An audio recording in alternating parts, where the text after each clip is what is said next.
So,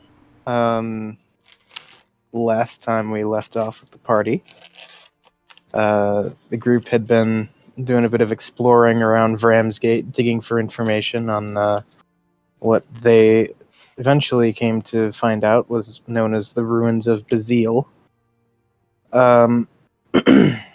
Picking up a new companion along the way. After spending a good bit of time in the library with Bahamut, and then back at House Ravendal, it would seem that the group is just about ready to head northwest toward the ruins and, see what there is to see there. Initially having been tasked with recovering the Cloak of the Grey, but then also, knowing that Lilith has her own motivations for wanting to check the place out as well. So, all that being established, and you guys being on the outskirts of Ramsgate, what are you doing? Produce flame? Heading towards it? Yeah, aren't we heading towards the ruins? If you would like to depart, sure. Is Bungdo still a rhino? I believe so. Okay. I'm on the back of Bungdo. Okay. One more spot. Who wants it? I'm already up there. Alright. No more spots. I have room for myself and one. Is it possible to be a spotted rhino? Sure, why not? Yes! What kind of spots, I wonder? Oh, you'll see. Cheetah spots. I do indeed know how to Photoshop. They're all in the shape of dicks. What kind of rhino is Wungdo? Do you know? I don't know that was ever actually established. Oh, it's a rhino, Barbie. like rhino.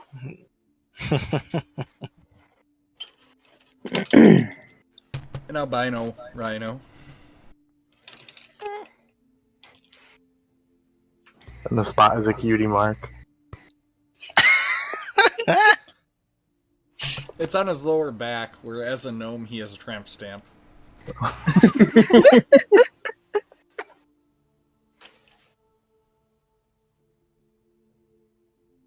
They should just have spots in the shape of Hello Kitty.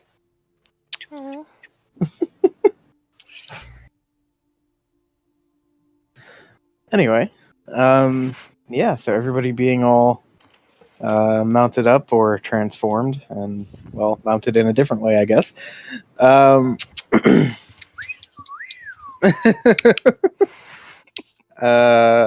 Yeah. So you guys are just heading. Yep.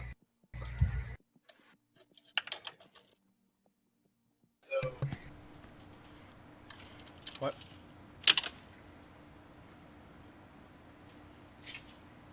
Can you hear Eric? Nope. No.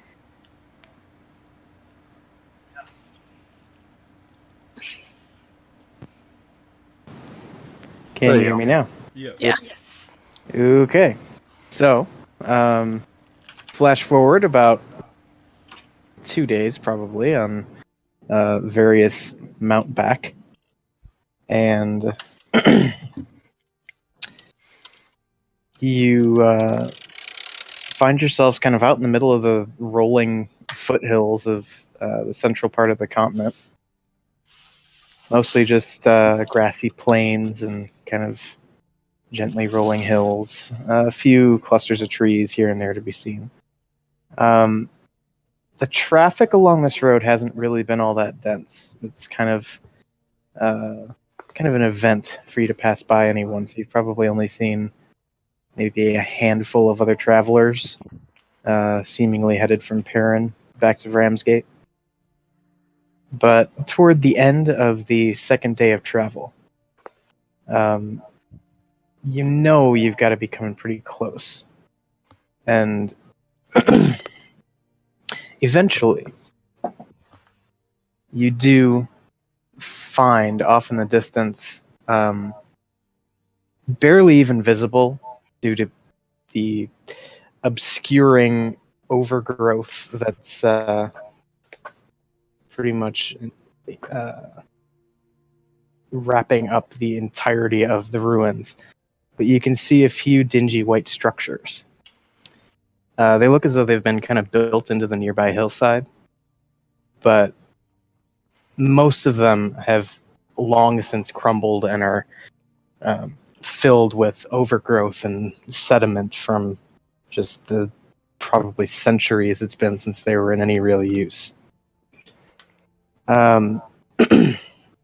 Looking, kind of surveying what you can see of the site, it looks as though there is one apparent entrance, a large set of white stone double doors, but they're not exactly sealing anything off at this point because the upper half of the door on the right has been broken off somehow and is just missing, probably deposited in the piles of rubble and gravel that are kind of littering the ground beneath the vegetation. Best you can tell, this is the place that you've been told about, but there's really not much to go off of.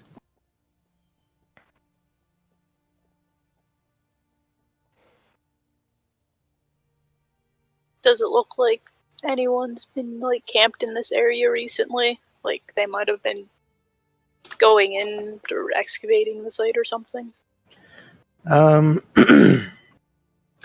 Go ahead and make, well, let's call it a perception check.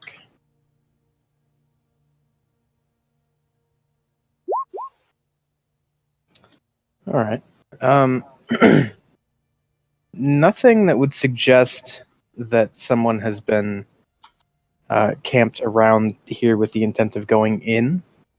You do see what looks like a probably few-week-old campsite, kind of more or less just built in the shade of one of the ruined structures, but it almost seems like that might have been more just for shelter. You know, it's a place to stop in the night that's not wide open and completely exposed to the elements. I mean, there's very minimal sign of, say, an extended stay or anything like that. Okay.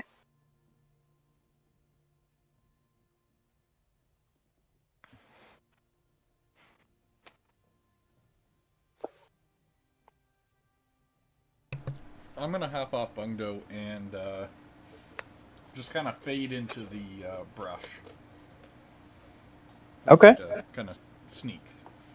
All right. I'm gonna get down off the mountain just in case. Just kind of All right. on the lookout. Okay. I'll jump off Bungdo just so that he can decide whether or not he wants to be a rhino.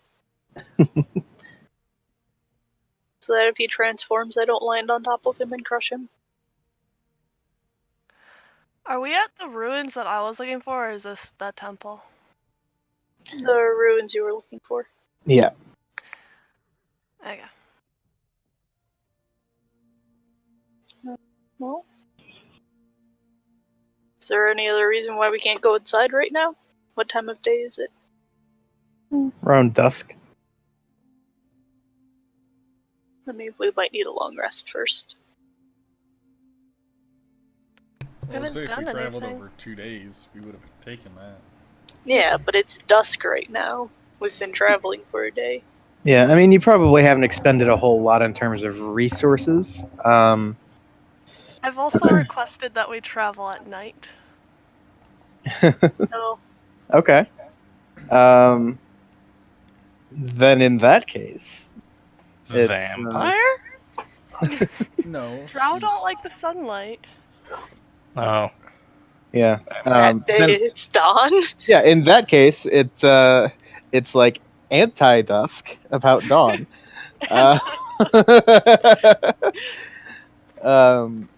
So yeah, the sun is just kind of beginning to crust over the rolling hills off to your east. You would have a smiley face under your eye. Bugdo is posted a picture of his right now.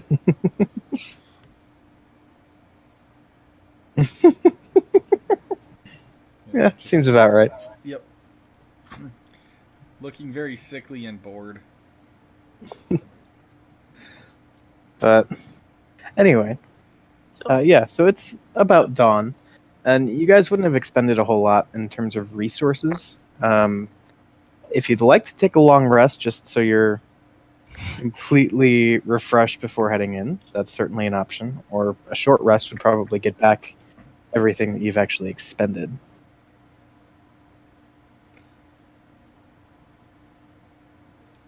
I mean, we can do that. I'm going in. I'm just gonna kind of start poking around in one of the buildings. Can you Okay. just let us know? Like a little whisper or something? Yeah, I'll just say I'm gonna go look around, and that was when I hopped off, jumped in the bush, and started looking. Look Alright. for bush titans. Bush Titans. Okay. So, yeah, what are you looking for, Togar? I mean, what's the kind of game plan? Just looking around to see what I see. Taking Alright. a lay of the buildings, that kind of stuff. How many buildings are there? They're kind of beaten up, and so whole buildings, probably most of one. Okay. But as far as like shells that are probably missing large parts of the ceiling or a wall or two, probably about five distinct structures that you can see. Yeah, anything something could hide in, right? Yeah, I mean there's certainly plenty of walls that you could theoretically hide behind or be hidden from behind. Alright, I guess what I'll do then is I'll do a circuit around and just see if I see anybody or anything. All right. So, perception. Yeah, go ahead and make a perception check. These 26s today. God damn. Yeah. All right. So yeah, looking around, it seems that pretty much everything here has not been disturbed in quite some time. Beyond the slight remains of a campsite that can be found kind of in the shade of one of the wrecked buildings. You don't see any sign of anything other than just the native wildlife and plant life. Does the campsite look recently used? Or is that the one we did? So there's one that looks like it was used probably a few weeks back, probably only for a night.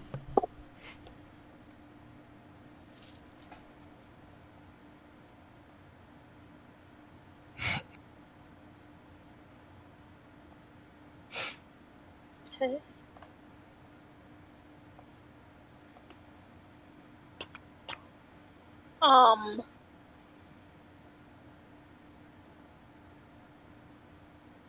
She has a thought. So there's. Can I walk into the? I don't know, the main building, the one that's mostly whole. Is that the one with the big doors that are Yeah, broken? that would be the one with the double doors that you're basically missing the top half of one of them. Would you like to walk in? Yeah. Okay.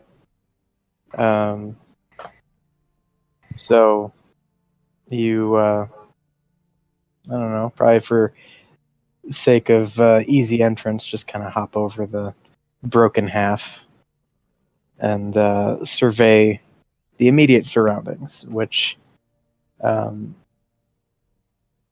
you see that the doors open up to a landing of sorts, and then there are what appear to be three distinct flights of stairs, each with a small landing in between, all heading straight ahead of you and deep down into the whatever the structure is.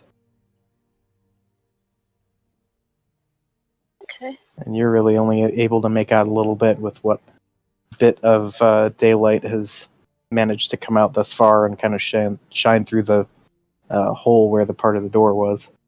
From the outside, does it look like it just covers this little area? And then, like, it goes down underneath, like, the ground? Let's clarify it. Does what look like what covers the area? The building. The outside of the building? I guess the closest comparison I could make is kind of like like the entrance to a subway station kind of thing. There's just a little cap on it. Okay, that's what I was asking. Yeah, I figured. Okay. So I will pop back out and say, "Hey, this building has stairs that go down, and I can't see the end of them." I'll step out of the bush next to her and say, "Oh, here, let me help you with that." I am unfazed. I know. That's fine. I'll take a look down there since I have dark vision. All right. Are you just kind of staying near the doors on that first landing? So you said it's like it's basically like a subway entrance. It's like 3 stairs sets going down. Well, the reason I compare it to a subway entrance is like there's kind of the small structure that you can see above ground, but then it's clearly feeding into something that's much larger than just what you can see the outline of above the surface. All right, and what are my options if I'm looking just down? Are there 3 stairways that, or something like that, or? So using what you can see, kind of a combination of the little bit of daylight that's creeping in, and then your dark vision, you can kind of make out that, yeah, there are 3 flights of stairs. So there's the landing you're on, flight of stairs, small landing, flight of stairs, small landing, flight of stairs, small landing, all in a straight line, descending kind of deeper into the underbelly of this hill that the ruins seem to be built into. Oh. I'm gonna look for traps. Before I take Okay. any more steps. Okay. Go ahead and give me an investigation. Or no, let's see. With this, yeah, that's fine. No traps. Do you tell me that you're looking for traps? Well, I'll look at it and go, yeah, this looks sketchy. And I'll start kind of looking around. Huh. Can I look for traps? Sure. I'm more sold on the stonework. I would say though, Maya, because you don't have dark vision, probably disadvantage. Does anyone have any light? Hey, I rolled the same thing he did. So, Getting rid of my nat 19.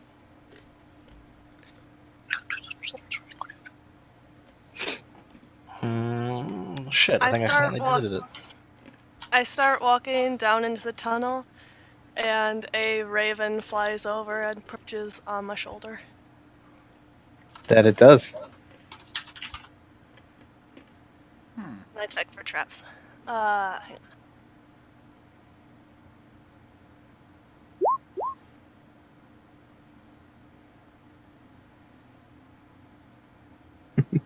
Well, that's handy.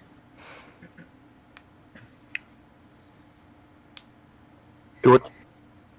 Okay.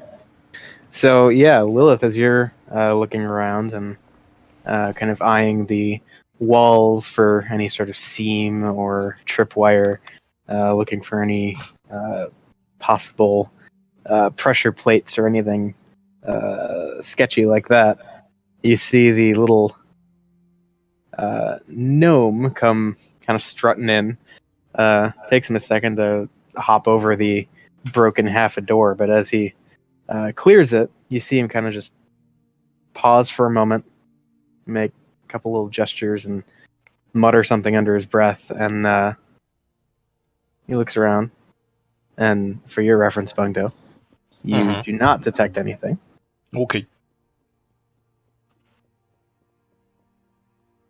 So do with that information what you will. I tell everyone the rock in front of us is a trap, and we have to step around it.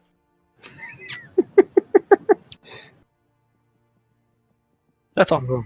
Hold my hand. I can't see well in the dark.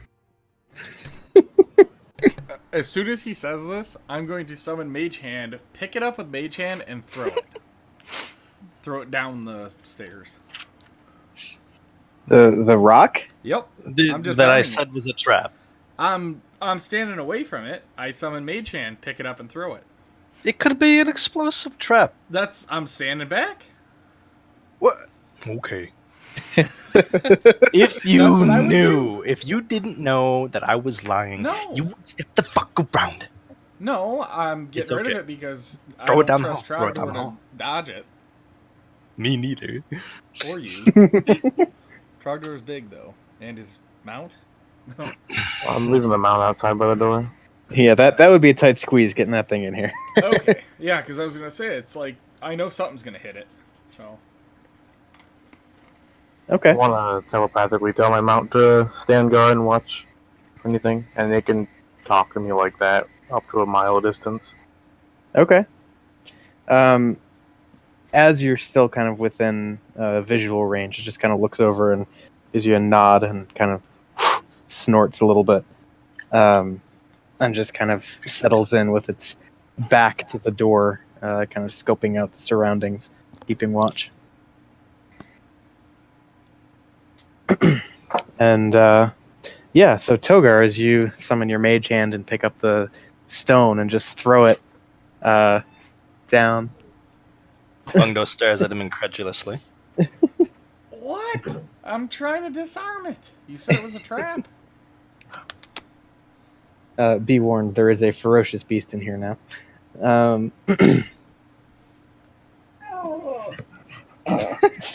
you hear the ferocious beast? We hear it coming from inside the temple somewhere. Yeah, you just. I thought you meant in the temple. Surprise! There's a monster. I'm not gonna tell you what it is. There's a monster. Yeah. But no. So Togar, you summon your mage hand and pick up the stone and just throw it, and all the way down all 3 flights of stairs. Just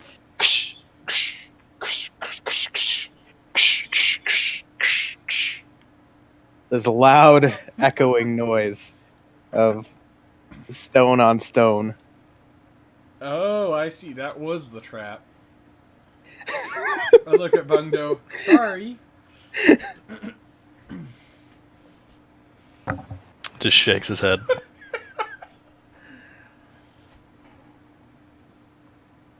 But beyond the undeniably noisy consequences of your actions, you don't seem to see anything else being triggered or, basically, seems like you're safe. Okay.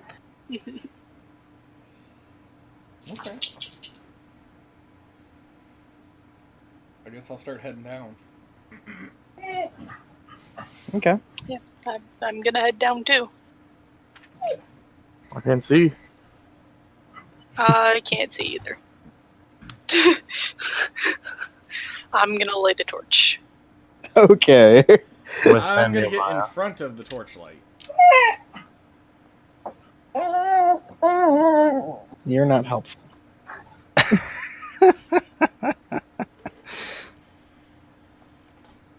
All right. So, But I'm gonna stay by Trogdor so that we can see with the torch. Woo! all right. So the two non-dark vision having folks stick together. Anything else you guys would like to specify about marching order? How wide is the path? It's probably about 20 feet across, so not really constraining once you get in the door. Is there anything on the walls?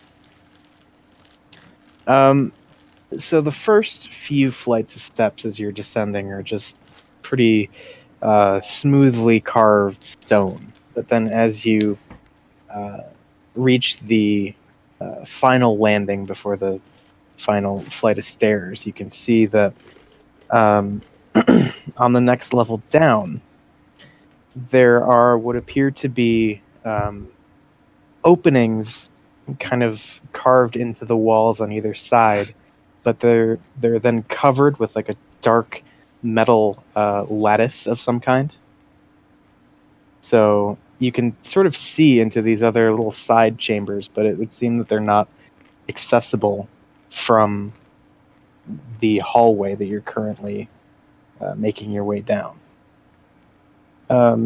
Nothing really sticks out about the chambers, though. I mean, there are a number of small, probably 10 by 15 rooms with no discernible way of actually entering them.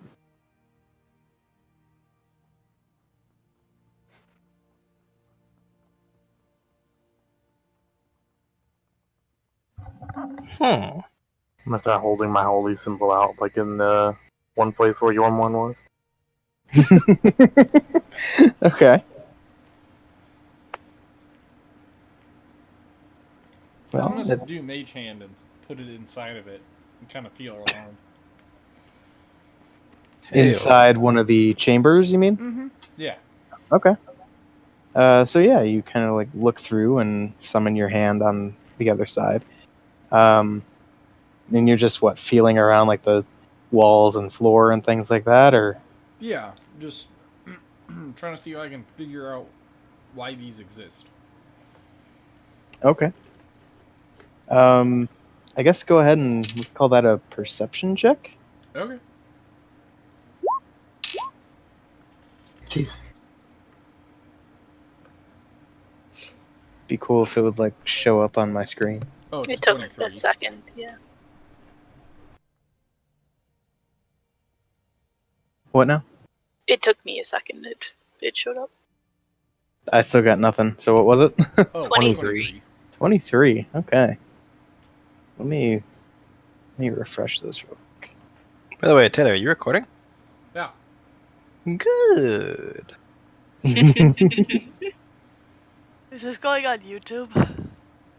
Yes. Oh yeah, we should probably have you like sign a waiver or something. No, never mind. Yeah, how much am I getting paid for that? As much as everybody else. That sounds like a lot. So Oh, I'll go yeah. with that. I mean, You I would said Eric think. could buy me a house, so Yeah, so far Eric's seeing all the money. yeah. Yeah. He's All DM. of it. He gets the double share. Yeah. We're getting paid with happiness. There you go. And I get double the happiness. Aww. Okay. So, feeling around in this little side chamber, you're not really able to detect very much. I mean, you can kind of make out what the patterns are that are carved on the interior walls of the chamber. Just seem like essentially very large blocks of stone that have been fit together just so. There's barely even a seam to perceive here. Just like the slightest little bump anytime you move your mage hand from block to block. But there's no give. There's no perceptible like drafts or anything that would belie any sort of secret door or anything to that effect. Is it very well done? Like it's very well put together? Yeah, I mean, with your history with such things and your racial background and knowledge that would come with it, you would say this is very well done, meticulously crafted. Probably not dwarven in nature, but not bad. Okay. I guess I'll say, well, I'm not sure what these are, but whoever built this place made it pretty strong. They built it pretty well, so they knew what they were doing. The metal isn't like rust. Can I trust the fidelity of the metal? Like it's not rusted out or anything? Who are you asking, me? You, yeah. Okay. No. So when you say trust, I mean, I guess to clarify, Rust. Okay. Well, but what did you say? Didn't you say, can I trust the fidelity of the metal? Something like that? Yeah. Or You- can I measure the... Yeah. It seems like it's held up very well. Again, it seems as though a lot of time and effort went into crafting it and making sure everything is just so. I mean, kind of looking at the patterns, everything is like there are no visible imperfections to any of this. It all seems to be measured out just right and placed and even welded in some way just right. Okay.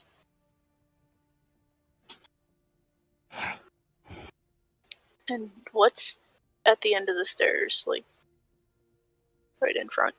So, at the very end of the stairs is the stretch of the hallway that has the metal lattice on either side. And then at the end of that length of hallway, you can see in one corner what looks like a pile of cloth or some kind of cast aside objects, as well as in the center of the far wall, a large archway that seems to be carved as a door of sorts, leading to a hallway that seems to turn off to the right. I grab Maya and say, remember the pile of cloth that attacked us? You need to be careful. I walk over and sift through the pile of cloth. Hey, at least you didn't scream this time.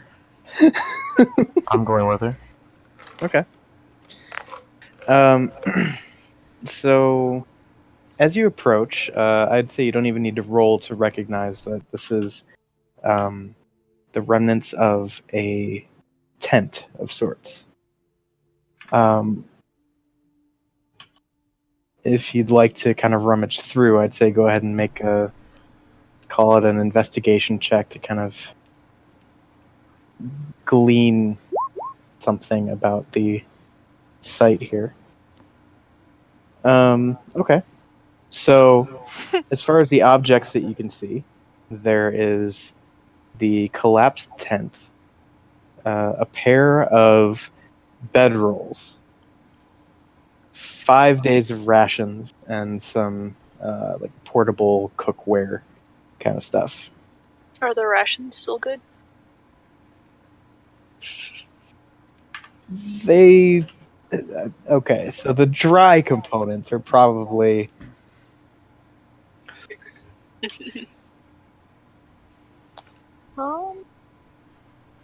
Okay. I'll just turn to Togar and be like, well, there shouldn't be any trouble from this pile. As it explodes. By the way, Eric, I think your mic went. There we go. Nope. Alright, I will walk over and say, oh! Well, we should take some of this stuff, because I don't think we have any bedrolls or anything like that. Oh, shit. I think that's a little more fitting, right? Yeah? No, that's... that... Spooky, Okay. scary skeletons I and mean, shivers I have down the your roll, spine. so. Thanks, Phil, you demonetized it. Kidding. You're supposed to sing badly, don't you know that? I'm sorry. So yeah, I'll kind of grab up the bedrolls and see. Are they in decent condition? Apart from being quite dusty, they seem to be in decent shape. It Alright, doesn't alright. seem as though any water has made its way into the chamber or anything. The masonry here seems to hold pretty firm as well. So, Alright, I'll dust them off and say, yeah, let's take these. okay. Roll them up. So it seems like they've been there for a long time. Probably quite some time, yeah. Okay. I'll grab the rations. Or what's good of them, at least. Yeah. Yeah, I'd say you could probably get about 2 days worth out of them. Okay. Well, it's better than nothing. Mhm. You gonna put the bedrolls in the bag of holding? Yeah, we'll do that, and then when we get back to town, I'll clean them. Okay. All right.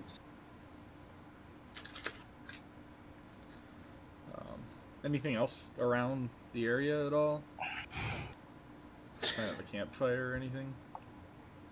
You do see if like kind of what looks like almost a trampled remains of some sort of small campfire. You see ashes kind of scattered about.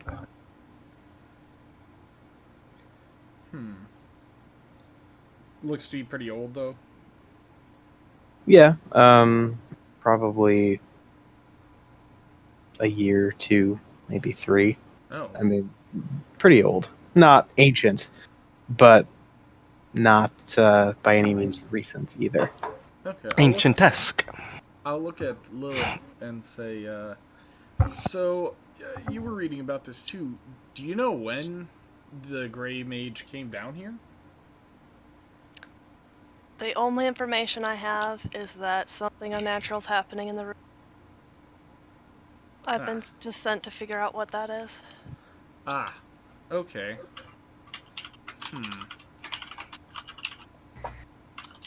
want to get some paper with holy text written on it out, just in being prepared. Okay. Alright, so we're at the bottom. It's just one way to go still, right? Thus far, yeah, there's just kind of the turn around to your right as you're facing the archway. Oh, Bundo replied. Alright.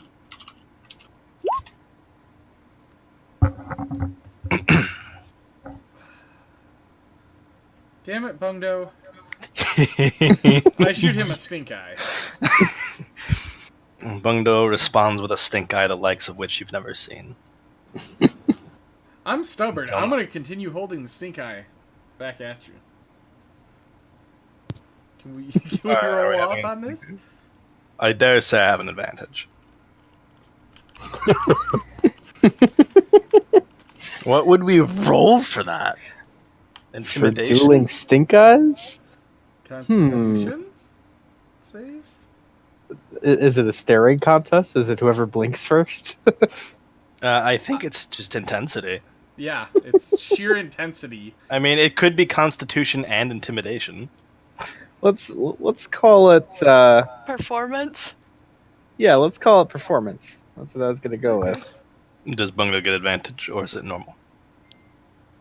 There may be some modifications made, but go ahead and roll normal. They're both of them. What? Ooh, we died. I look like a chameleon, staring at both of you at the same time. Oh my god, so that's the roll. So D20 time? Just a straight D20 time? I mean, it's probably another performance until I'd be okay with a that. roll off is the same thing. It's just until one of us doesn't lose. Fuck.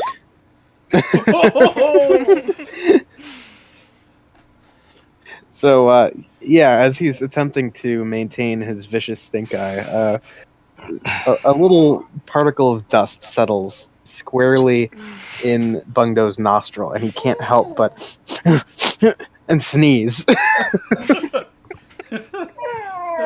which point I just start laughing at him.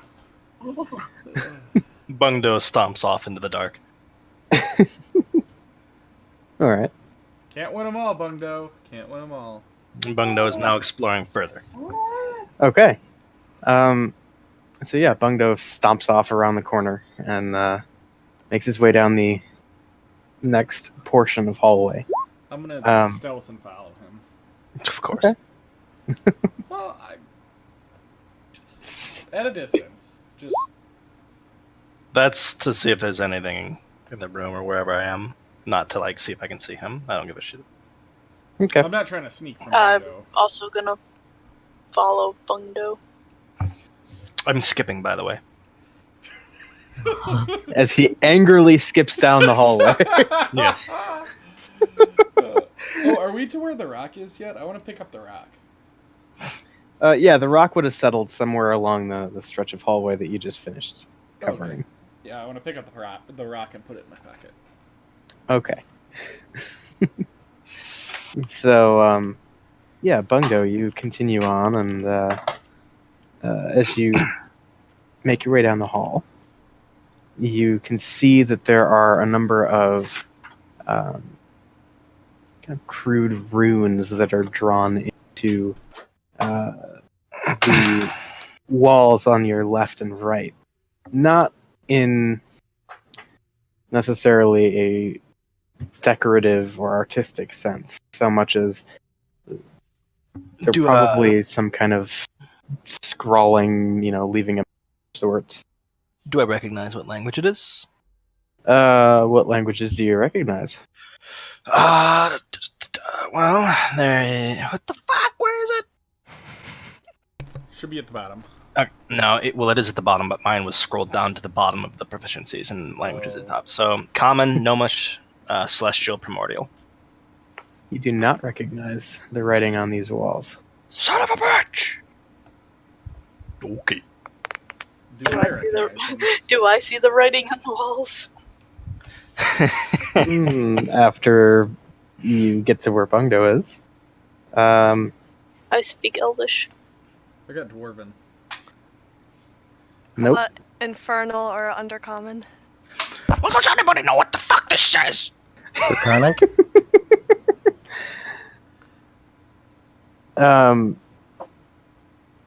No one in the party can read what these walls say.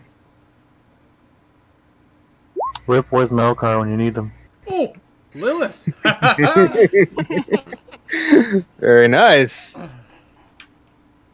That very reason.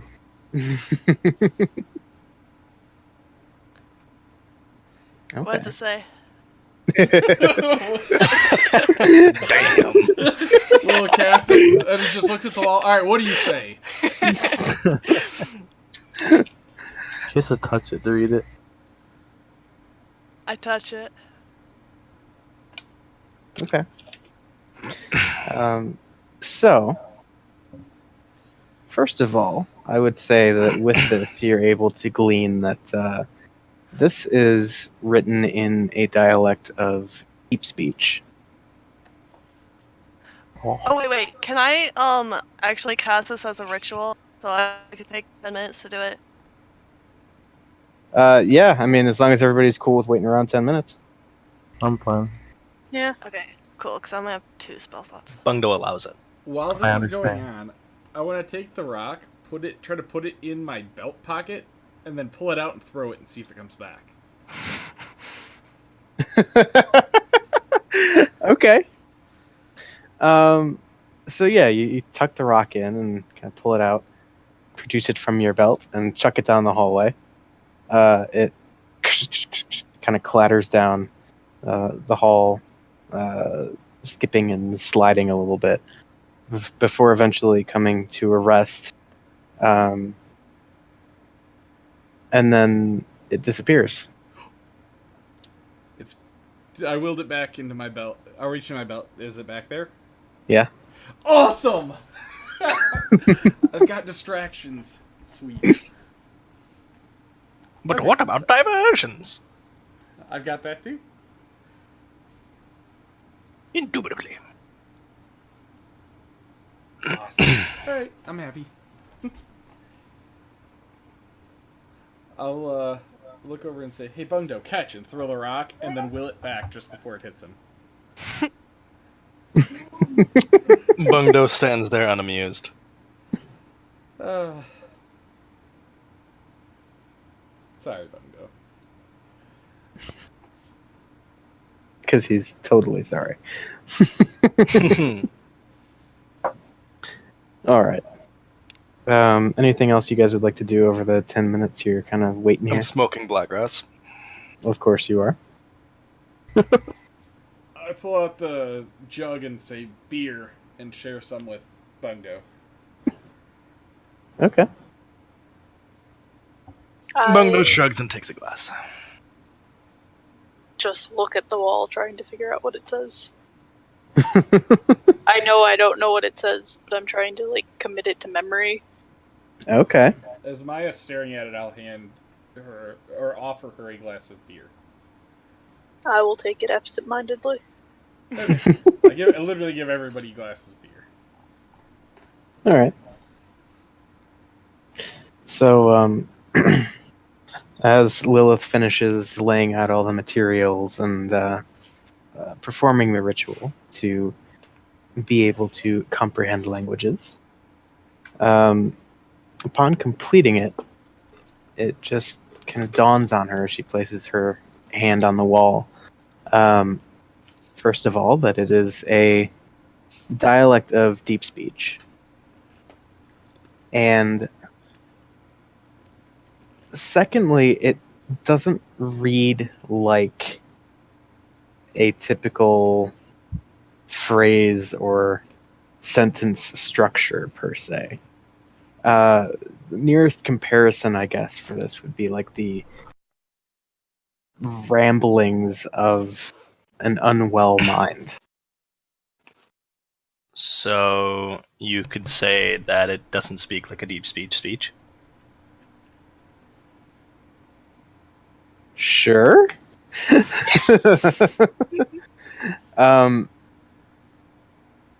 But the general themes and message kind of conveyed here are those of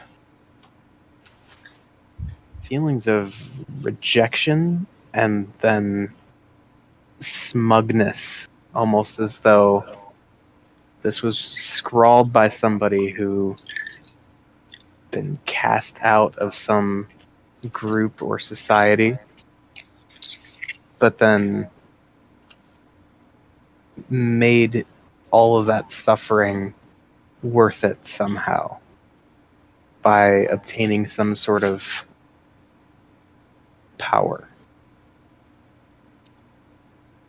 I translate this for the group. Well, does it look recent? More recent than the building? Like, does it look like somebody was, like, there painting it in blood or something? Or It is not painted in blood. It's kind of carved into the stonework, though not very deep. So, yeah, you gather that it probably wasn't part of the original architecture here. It was probably scratched in by some later denizen of this place. okay. But it's hard to say exactly when. So I'll say, well, it looks like somebody beat us down here to the cloak. So we'll have to be on our guard. Not necessarily. Well, somebody's down here. Somebody crazy. Somebody was down here at least. I don't know if they're still here. I sense anything evil or had like desecrated land or anything like that within 60 feet? Let's see. No, you would not be sensing anything. Oh.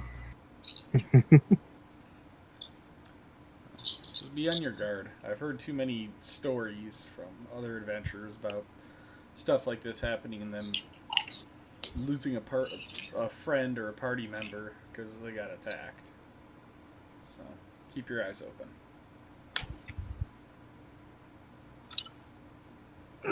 I try to see as much of what little I can. As much of what little you can. Mhm. Yeah. All right. She tries to see as much as you can of what little she can see. Yeah. Yeah. suppose. What he said. Yeah, that That's one. what I said. Fucking confusing. Are there like places for like me to put lights on the walls? Yeah, there are like kind of sconces and things. Can I light them? Are they lightable? Some of them. Some of them are pretty burned down, but yeah, there's the odd lightable torch with maybe a little bit of lifespan left to it. I'll light them. Okay. So, yeah, in the longer stretches of hallway that this place seems to be made up of, you do have a few little beacons of burning flame on the wall. Probably a little too far apart to sufficiently light everything, but it's certainly better than Nothing. counting on a single torch. All right. So, you pressing on from the writings? Yeah. Going where Maya goes because she has a torch. I will press on. I want to go sneakily. Should I do another stealth check or just have mine roll over? You cut out. You want to go sneakily what? Oh, should I roll another stealth check or? Yeah, go for it. Doesn't matter. Okay.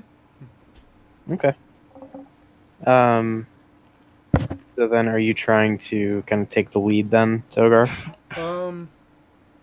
Yeah. Okay.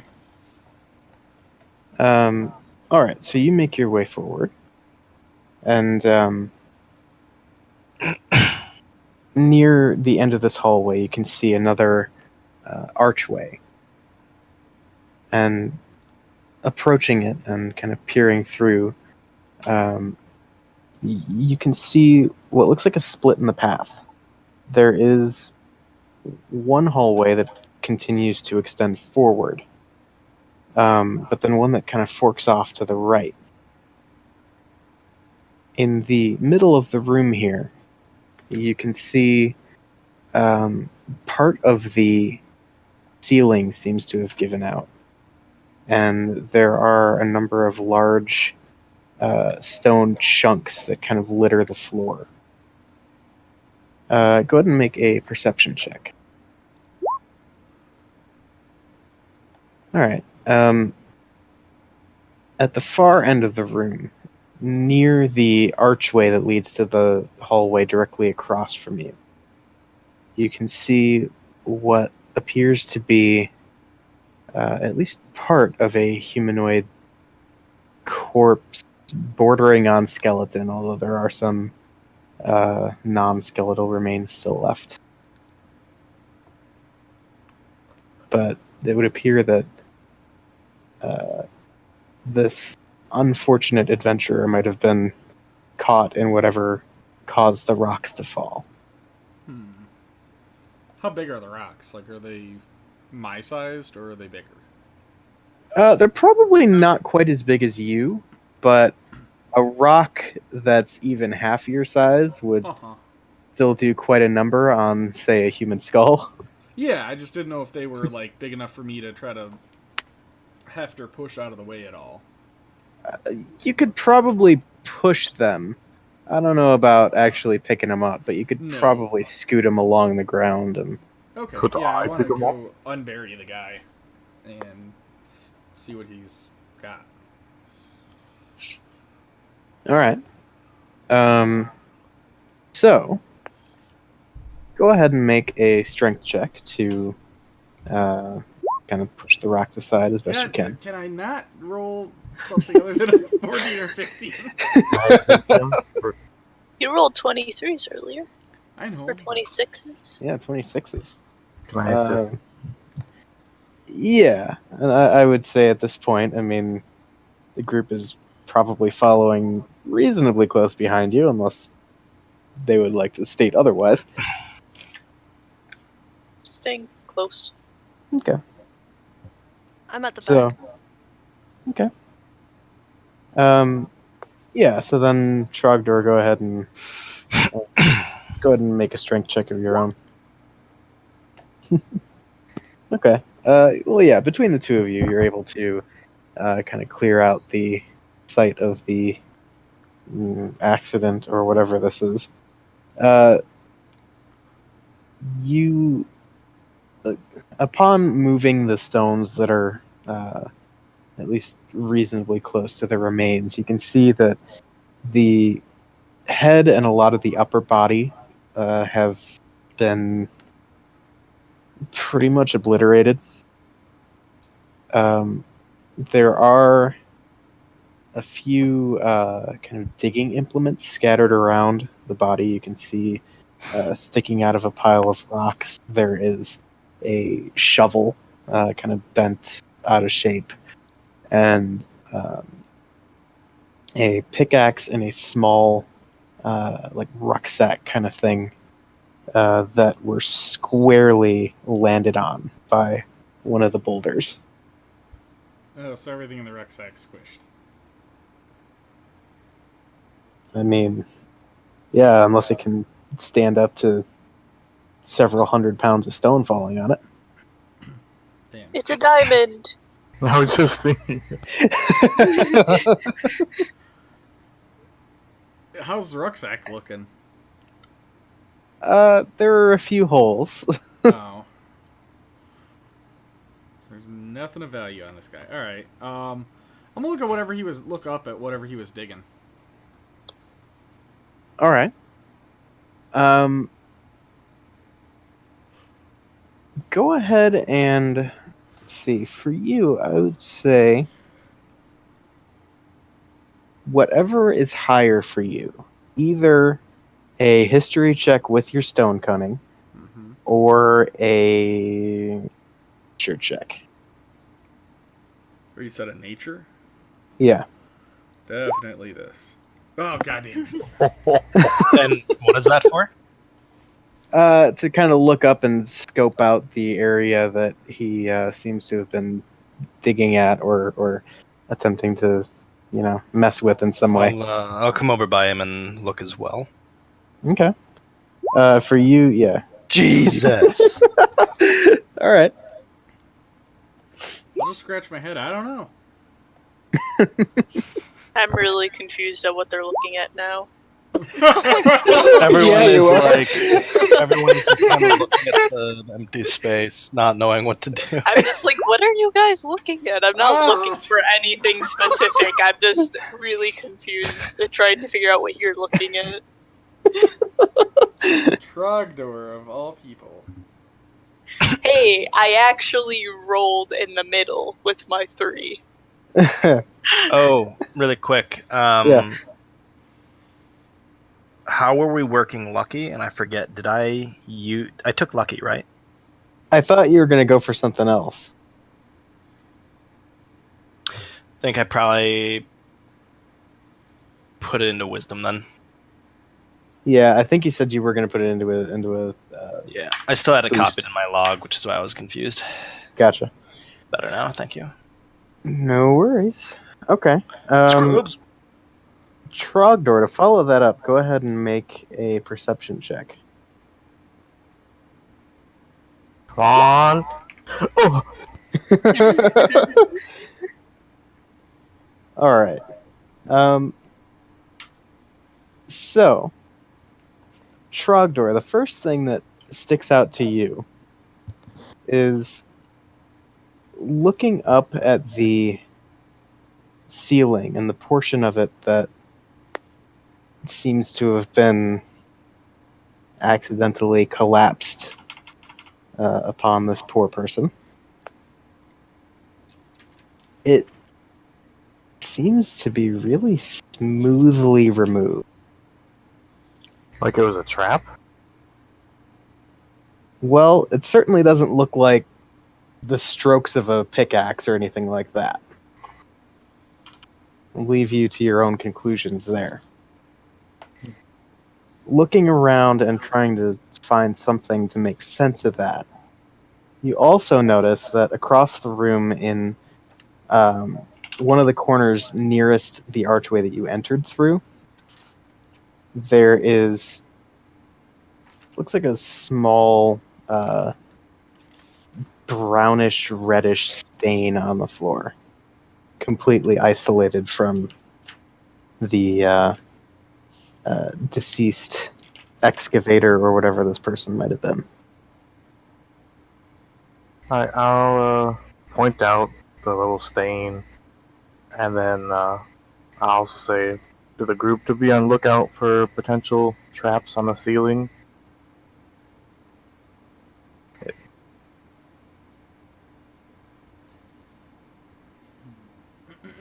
The realization dawns on me that maybe they were looking for traps. How tall is the ceiling? Probably about 25 feet. Okay. I guess I'm gonna summon Mage Hand and, like, basically have it pressing on the ground in front of me the entire time. 30 feet in front of me, just kind of going back and forth. About a... Old school D&D, 10-foot pole. Yep. Yep. Gonna do that. All right. Bungo just casts Find Traps. God damn it, Bungo.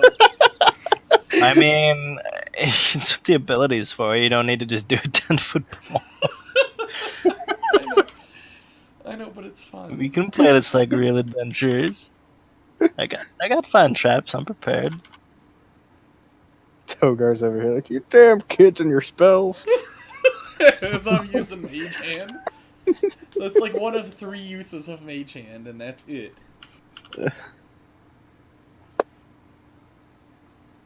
All right. So, yeah, is Bungdo casting that? Yeah. Oh, yeah. Let me actually do the clicky thing.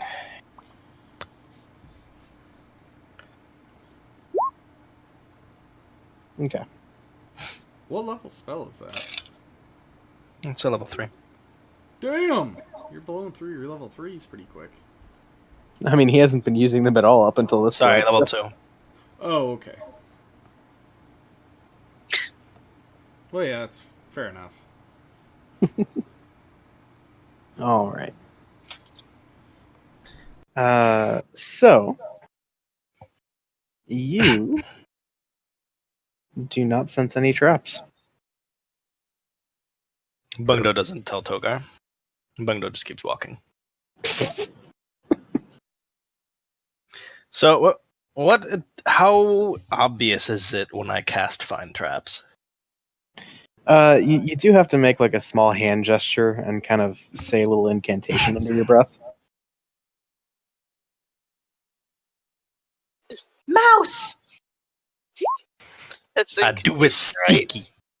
Sneaky, sneaky. Okay.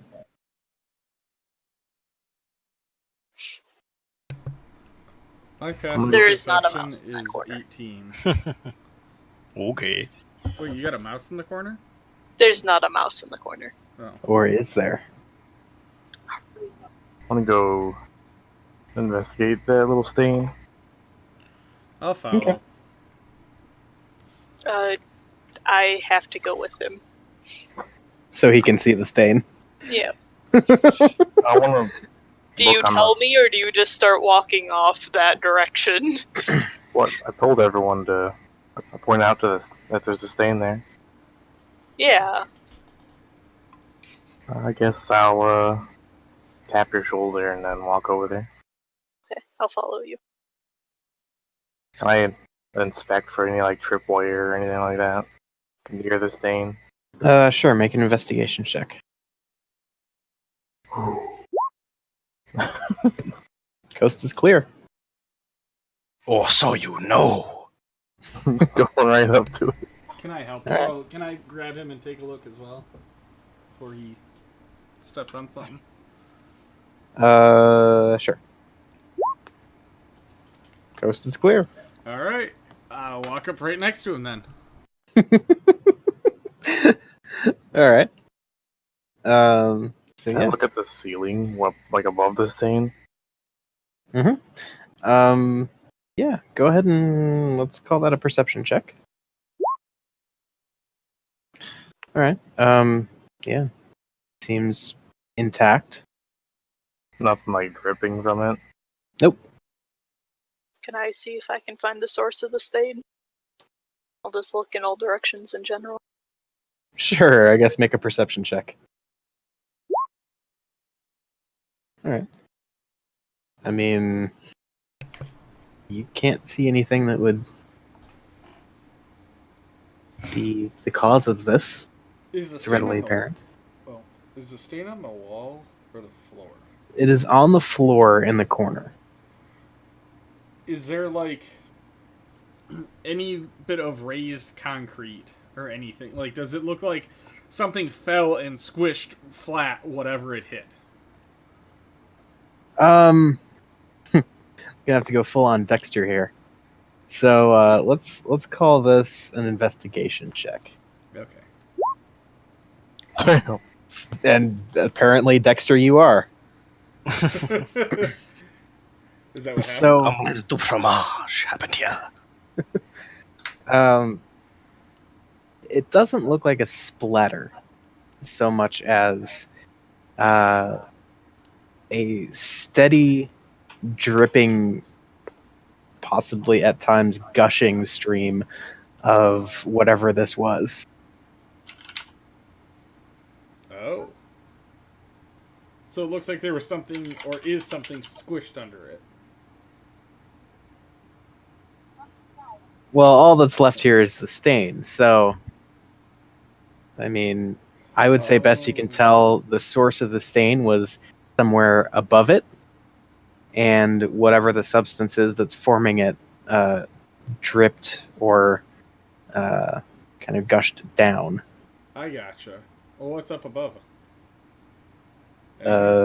Pristine looking ceiling. I'm gonna mage hand and touch it. It feels like a pristine ceiling.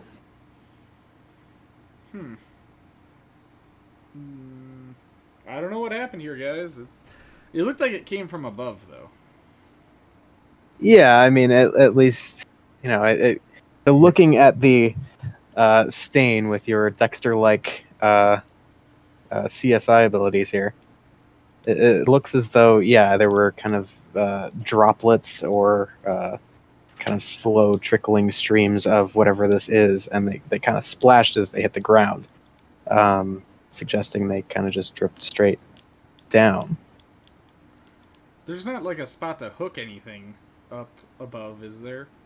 Nope. Like no eye hooks, no shit. Can I do a potential insight check to piece together the dead corpse with the strange, perfectly smooth rock, like carvings to make the rock fall out of the ceiling in this? Maybe like something injured that person, and then he was bleeding there, and then he got over to where he is.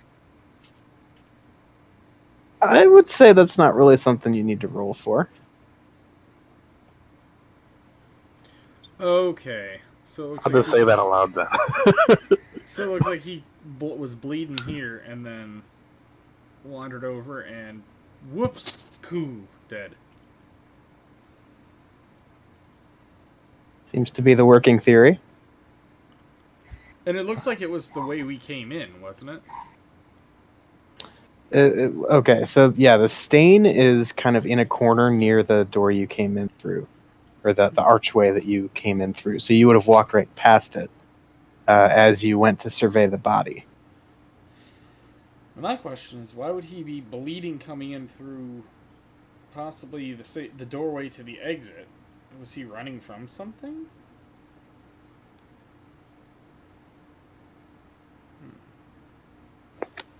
I'll go stand on the blood spot and like just look towards the center of the room. Do I see anything?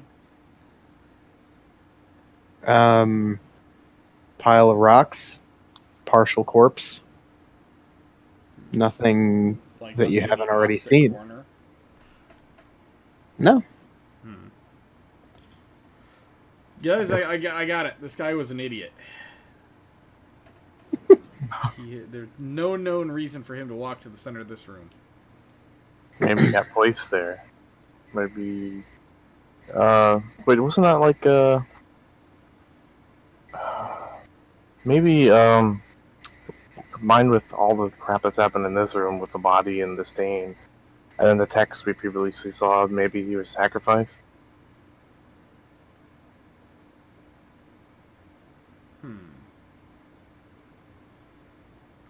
What kind of outfit is he wearing? Kind of standard, I guess, work clothes. Seems as though he was probably here doing some sort of excavation, like kind of examining the antiquity site that is this set of ruins. And how old does it appear? Like, how far decayed is he? I mean, there's not a whole lot remaining there besides the bone and just a few little scraps of sort of fleshy remains. Okay, so he's been there a fucking while. Yeah. Ah, okay.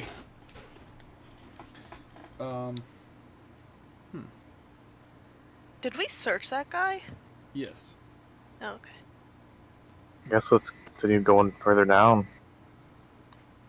Which way though?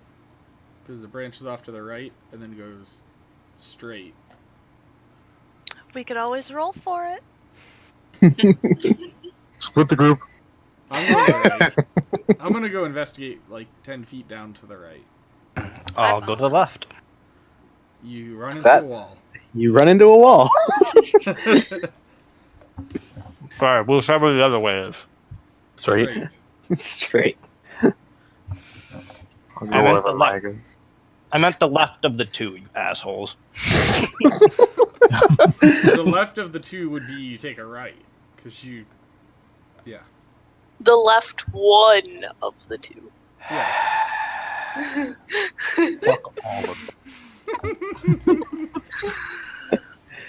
All right. So Bungdo's heading straight Away from all of them. away from all of them. Bungdo gets squished. GG Bungdo. I'll go wherever Maya goes. Okay. And Maya goes. Maya asks Togar what he sees down the right. What do I see down the right? Looks to be kind of a shorter hallway. There's a short, maybe like 3-step drop down to some sort of smaller chamber. There are a number of what look like carvings, kind of like geometric stone shapes, just kind of standing in the room that you can see. I'll turn back and say, there's some weird stone-shapey things here. You should come check them out. Okay. I look at Trogdor and then I come check it out. I'll follow behind. I follow. Okay. Literally Bungdo Bungdo on just- his own.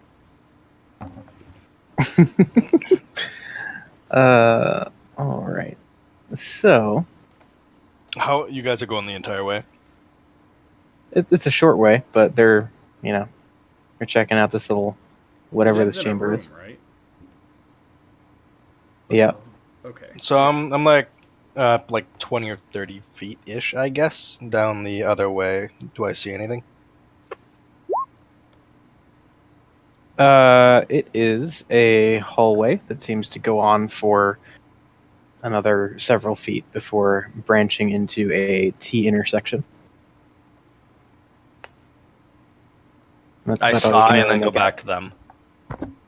Okay. Bungdo. Well, I would like you to make a wisdom save. Mm-hmm. Well, Alright. You feel this weird tingling sensation in your head, but you manage to shake it off. do I know what it was?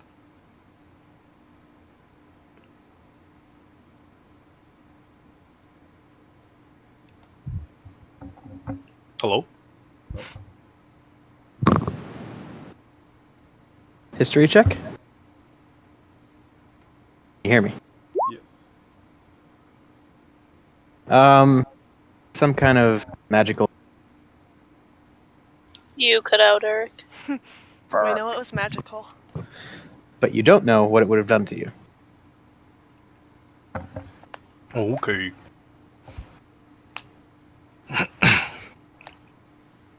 I I kind of stick it to myself and say, amateurs. All right. In the meantime, the rest of the group, as you head down into the kind of smaller room off to the toward the end of the right path. How are you going forward? I mean, do you want to go in and check out the room? Or are you kind of playing it safe and peeking in?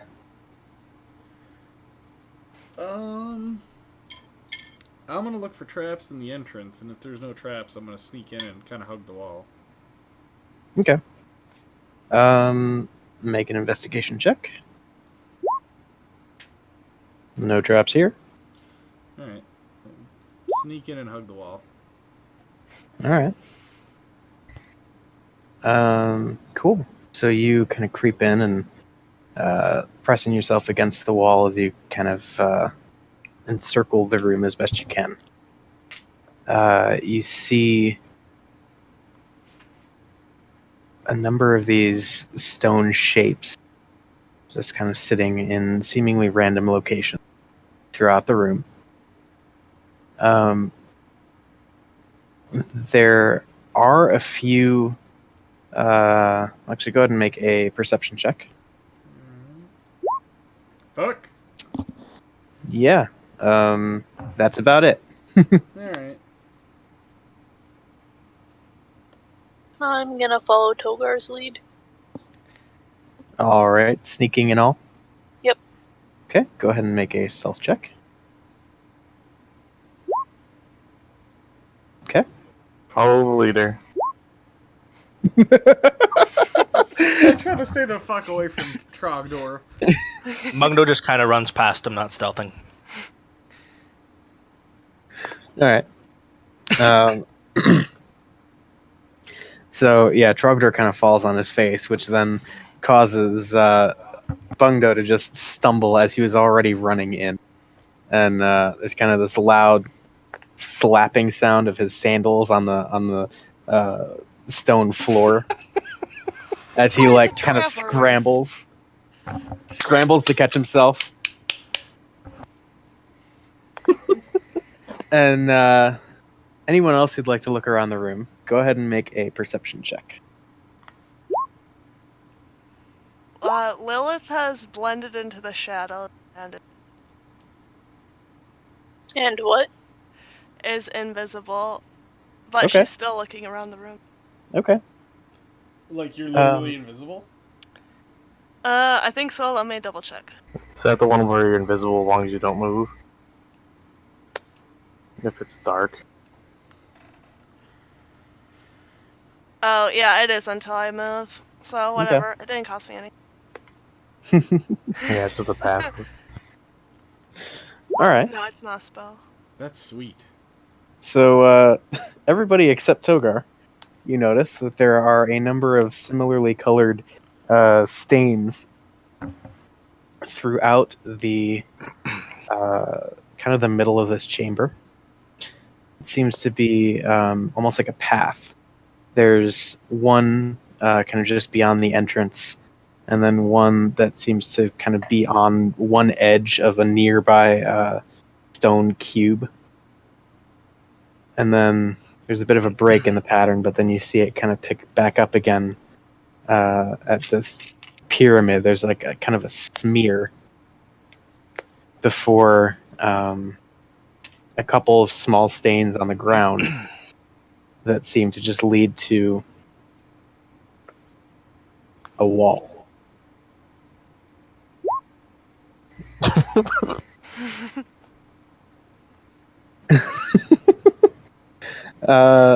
You do not sense anything with your divine sense, Trogdor.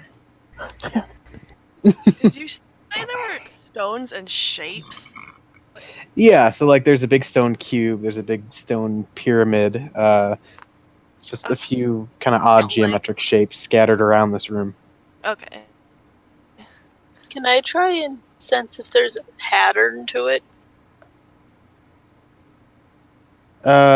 Sure. Let's call that.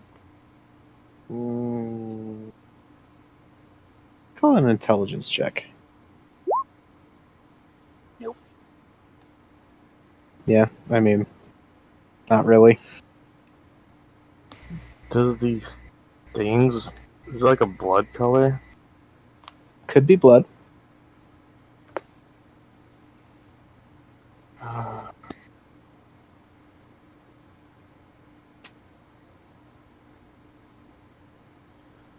I would deliberately cut my hand and drip blood on the stain. How much damage would I take for that? Let's call it 1 point. Anyone have a dagger I can borrow? One I just can stab you. One just kind of flies out and lands on the ground out of the shadows. I have Would I a have- small. Something in my alchemist kit that could identify blood? That's an interesting question. I hand my small knife to Trogdor. I tell him to wait a second. I I would push say- him. I'm pushy with him. I'll take it, but I'll hang on. I would say you probably, given that there are a number of things that call for blood, you would at least know how it reacts with other substances. So you could probably rig something up. Okay, well, I'm gonna do that. Okay. You see the dagger that just appeared out of the shadows disappear. Okay. Should I roll with the alchemist supplies? Yeah, why not? Hot damn. Yep. All right. So you kind of drip a few drops of a particular extract that you know interacts pretty visibly with blood, and yeah, the stain does start to bubble a little bit. And I turn towards Trogdor, and I'm like, yeah, it's blood. Alright, I'll just take the dagger and just slightly cut my palm, just enough to get a few drops onto the stain. And I'm gonna kind of follow the stains across the room and do that each one. So, how much damage would that take? I mean, you probably don't need to recut every time, so just I think the one is fine. Alright.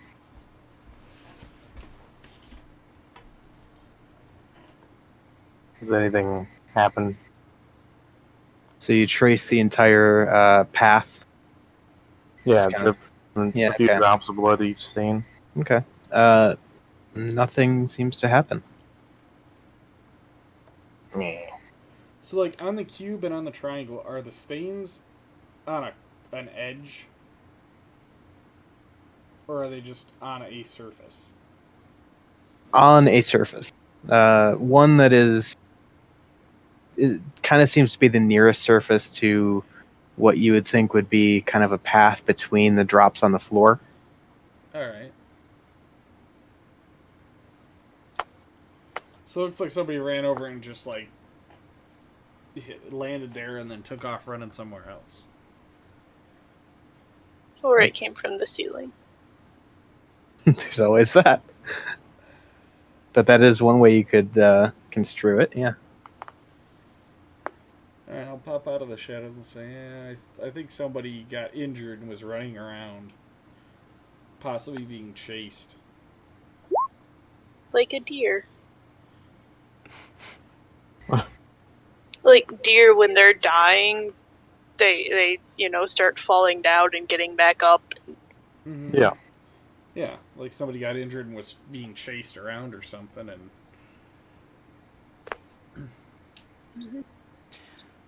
Does the blood go to right in front of the wall, or like, is it touching the wall? Seems to go to right in front of the wall. Okay. Can I investigate that wall and see if there's any, like, tricks? I will aid her. Sure. Go ahead and make investigation checks, anyone who'd like to do that. They got it. I'll just let them take it. They got this. Alright, so Bungdo sees Togar do his investigation, just watches him investigate, and then just kind of gets discouraged when he does his, because it was so Holmesy. alright. So, yeah, Togar, as you approach the wall and kind of scope everything out nearby, just about everything seems, smooth, uniform, much like the rest of this set of ruins has been, barring the broken ceiling in the last chamber. But kind of along the seams between, along the seam, I should say, between two of the large stone blocks that make up this wall, you do see what looks like kind of a small portion of it that has been barely visibly carved out, and it looks as though it could be maybe a cover to something or a button or switch. It's hard to really tell its function without probing it further, but there's definitely something there. I'll say, hey, Trogdor, come here and pick me up. I'm too short to see this. And I'll pick me up to the level, and I'll pull out a kunai and try to see if I can stick it in there and push whatever it is. Okay. That's So you roll wedge in. your no, you're fine. You wedge the kunai in, and as you do so, the little stone piece kind of recesses a bit into the wall, and you do hear the grinding of stone on stone as the panel in front of you just slides down into the floor. Huh. Now, unfolded in front of you is a small chamber very similar to the ones that you saw on your way in, kind of barred off by the metal lattice that you could see from the main entryway. And against one wall, the far wall from where you are right now, you see looks like another set of humanoid remains, probably about the same age as the ones you found in the room with the broken ceiling. Is there any obvious sign of what killed this person?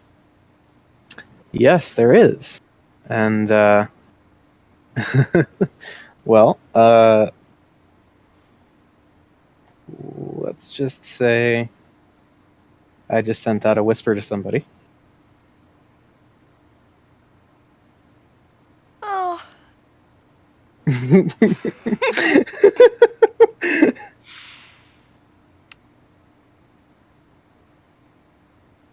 Oh, jeez. Okay. I turn and walk away. Do I notice her walk away? Probably. I mean, she's not invisible because she's moving, so. Lilith, where are you going? Oh, jeez. Lilith has some tears in her eyes. Can I investigate the corpse? And I'll say, Maya, make sure Lilith's okay. I'm gonna mage hand if I have to try to, like, move the corpse to see what killed it. Okay. So yeah, you kind of gently move it away from the wall, revealing a large red stain behind it, kind of seemingly originating from the back of its head.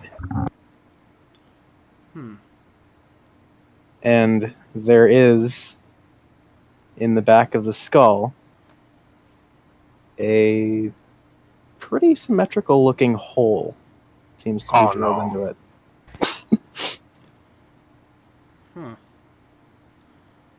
Okay, well,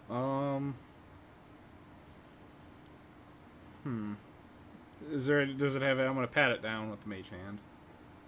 Okay. I mean, there are some like tattered clothes on it. Probably in one pocket you would find kind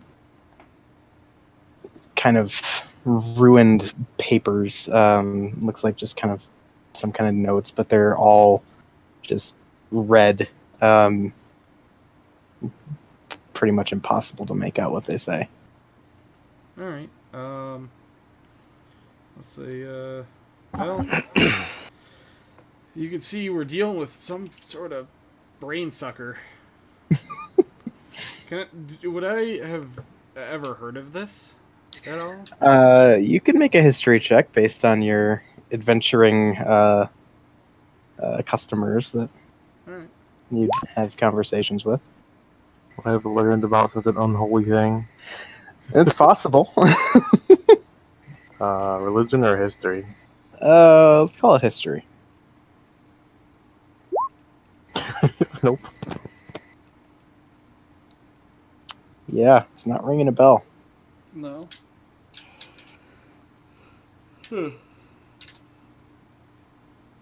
Well. No. I jog towards Lilith and ask her what's wrong. Eric, this is the monster that I think it is? Probably. Best you can tell. Please let it be an Illithid. Oh, jeez. That's what I was thinking. Lilith does not make eye contact. She's staring at the floor, and she just says, this is a mind flare. Do you know what a mind flare is? An Illithid? Yes. You're not there, Phil. Eric, do I know what a mind flare Well, is? that was out of character. Go ahead and make a history check.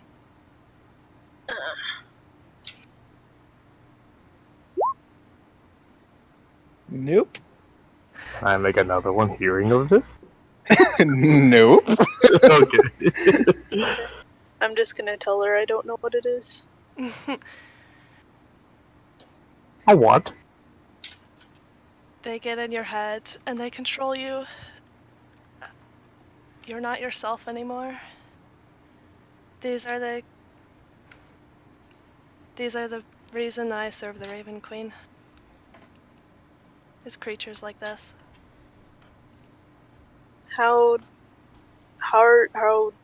difficult are they to destroy?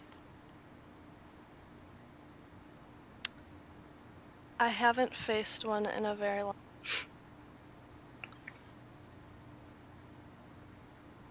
But we don't want to meet one.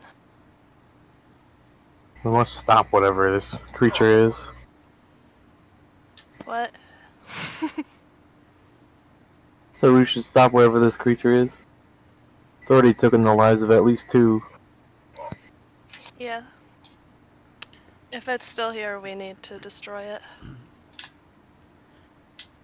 In knowing this, I'm gonna go back out and check the back of the crushed dude's head, or what's left. Is there a hole? The head seems to have been conveniently destroyed. Alright. And then that stain that was over in the corner. Do I see another little notch in that? Nope. No? Well, I guess we should be very careful from now on. Is there anything else in this room? The one with the clearly eaten corpse? Or which one? Yeah, the one that was found behind the wall. There is a shovel that seems to be kind of just tossed off to one corner of the room. Beyond that, about it. Bungo, what'd you find down the other way? I came back to you guys. You didn't find anything down that way? No. Oh, that's in character. Oh, I just Yeah. came back to you guys. Some creature tried to attack me with its mind, but I'm not quite sure what it was. Why you waited till just now to say this? What? Well, yeah, it felt kind of weak. Didn't feel right to mention it. Bungdo, you're weak, and then I'll run down to where Maya and Lilith are. Bungdo looks just kind of confused, And not I'll knowing say, what he did wrong. We may have some company. Bungdo just informed us that he got attacked down the other hallway. So Blowing it out of proportion. these things do stuff with their mind, yeah? Yes. Do you know what kind of a range they have? Laura does not, but Lilith probably would. So, in your experience, to initiate the type of control and that sort of thing that you've been referring to, they probably need to be in visual range. Probably, let's see, off the top of my head, it would probably be within, say, 120 feet. So then I kind of, as soon as I find that out, I kind of like stare at the place like Bungdo just came from and say, we may have a visitor soon. I say aloud, everyone stay close to me. I will protect us. I I get very close. jump into the nearest shadow and stealth away. I light a new torch just so that this other one doesn't go out. Okay. And I hand it to Trogdor. I might will hold that and my shield at the same time. With the same hand. With the same hand? Probably not. Well, I hand it to Bungdo. What is it? It's a Sorry. torch. I think you have a free hand, so. Bungdo readies produce flame in the other. Oh, suddenly lots of light.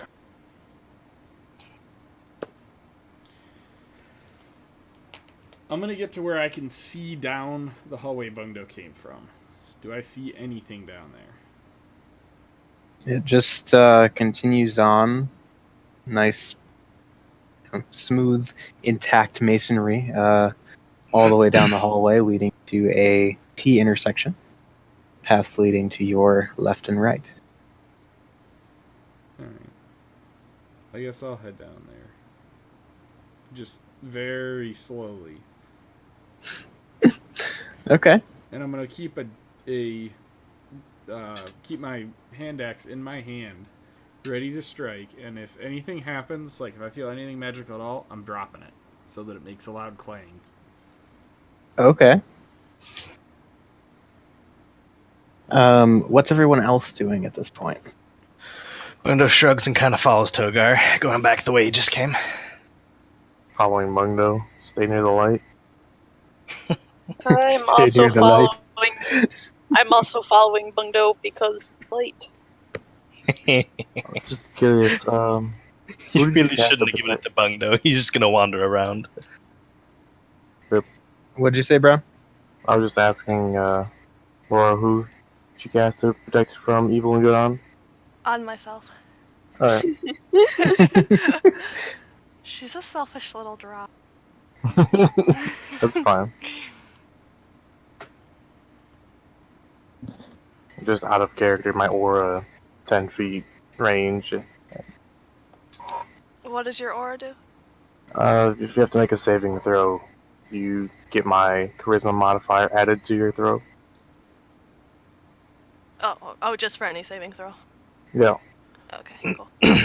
At this point, from the shadows, can I insight check Lilith just to see if she's, like, faking being sad or whatever? Sure. I mean, seems legit. I mean, that was a pretty visceral reaction you saw. Okay. I just want to make sure, because, I mean, I can't trust her out very well. Racist. You're a dwarf, right? Yes, Yeah. Okay. that's why. Yeah. So, okay. I'm gonna keep my eye on Lilith. All right. So yeah, as you continue on, no matter how slowly you would like to make your way down the T, you do so uneventfully.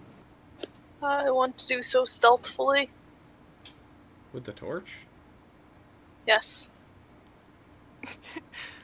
I have my crossbow drawn. I want to prepare I and fail. You're carrying a torch, you pretty much fail anyway. Well, I tried. But carrying a light source in a dark area is... Shh. Okay. I was hoping that my light source would get overwhelmed by all the other light sources.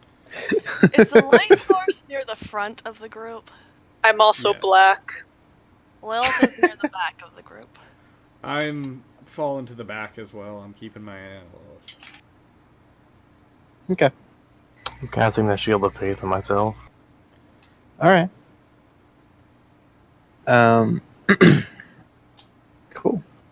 So, as you reach the end of the hallway, and now have a decision to make, do you go left or do you go right? What is to the left and right?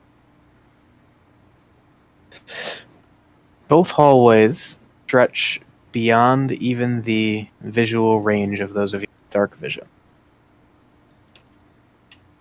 Bungdo starts walking left. You still have the torch. I just Colin. shrug and also go to the left. Okay.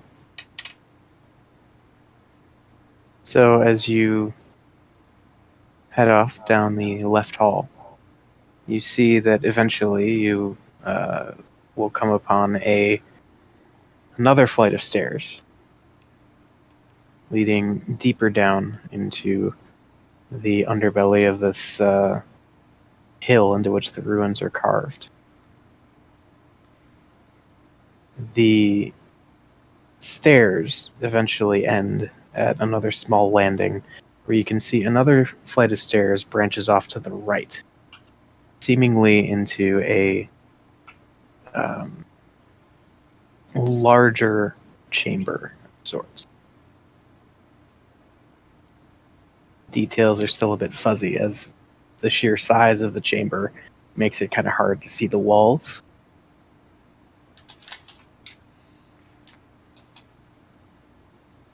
Hmm.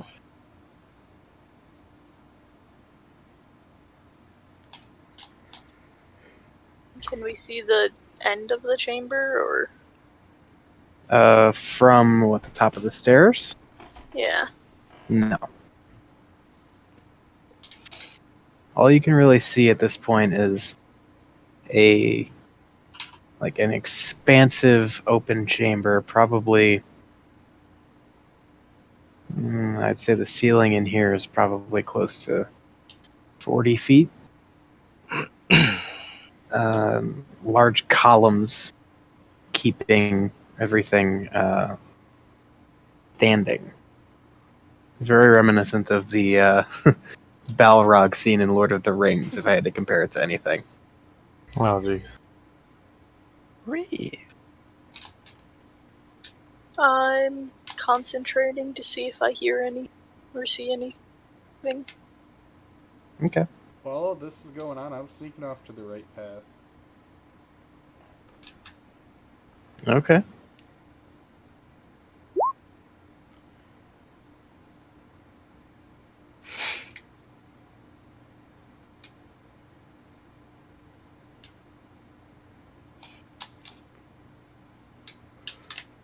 Can't hear you.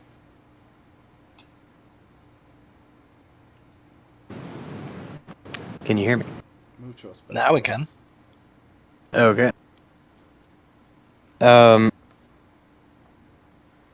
You cut out. Can you hear me at all? Yes. Yeah, okay.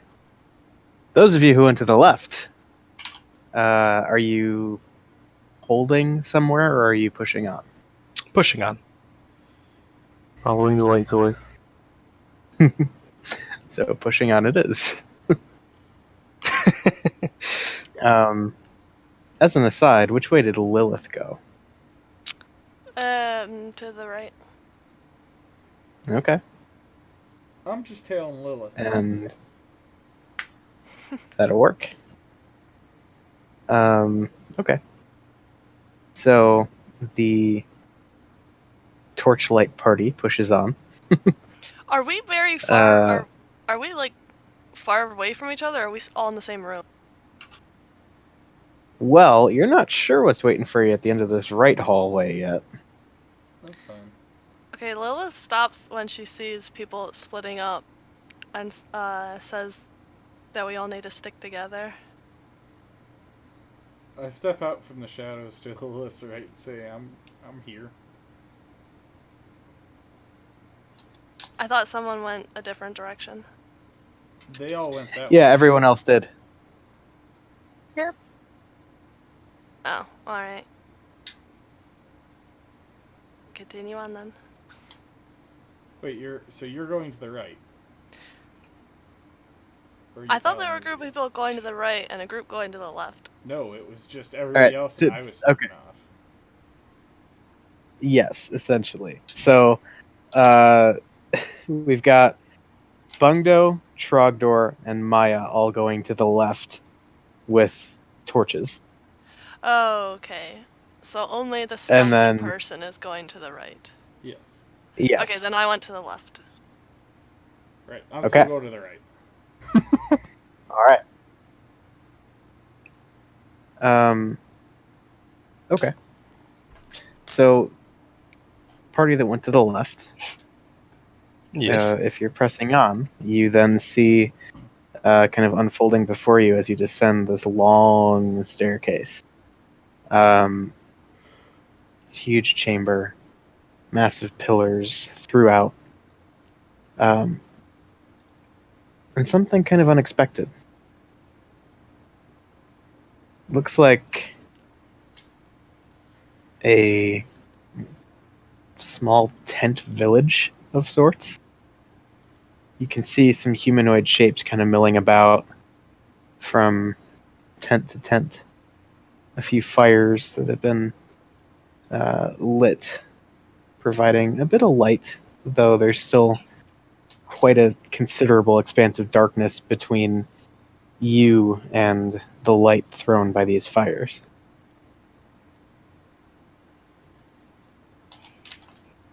As you think on that, Togar, as you head off to the right, you see a long hallway, short flight of steps leading down straight ahead. I'll go down, just sneak down, watching my step.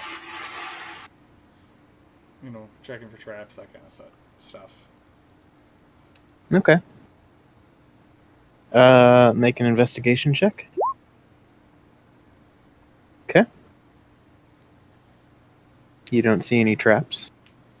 Alright, I'll head down. And just kind of poke my head in down. Like, are they steep steps or are they, like... It's a pretty normal flight of steps for the first one, and then they kind of come out to a landing where you see a flight of steps that then turns left.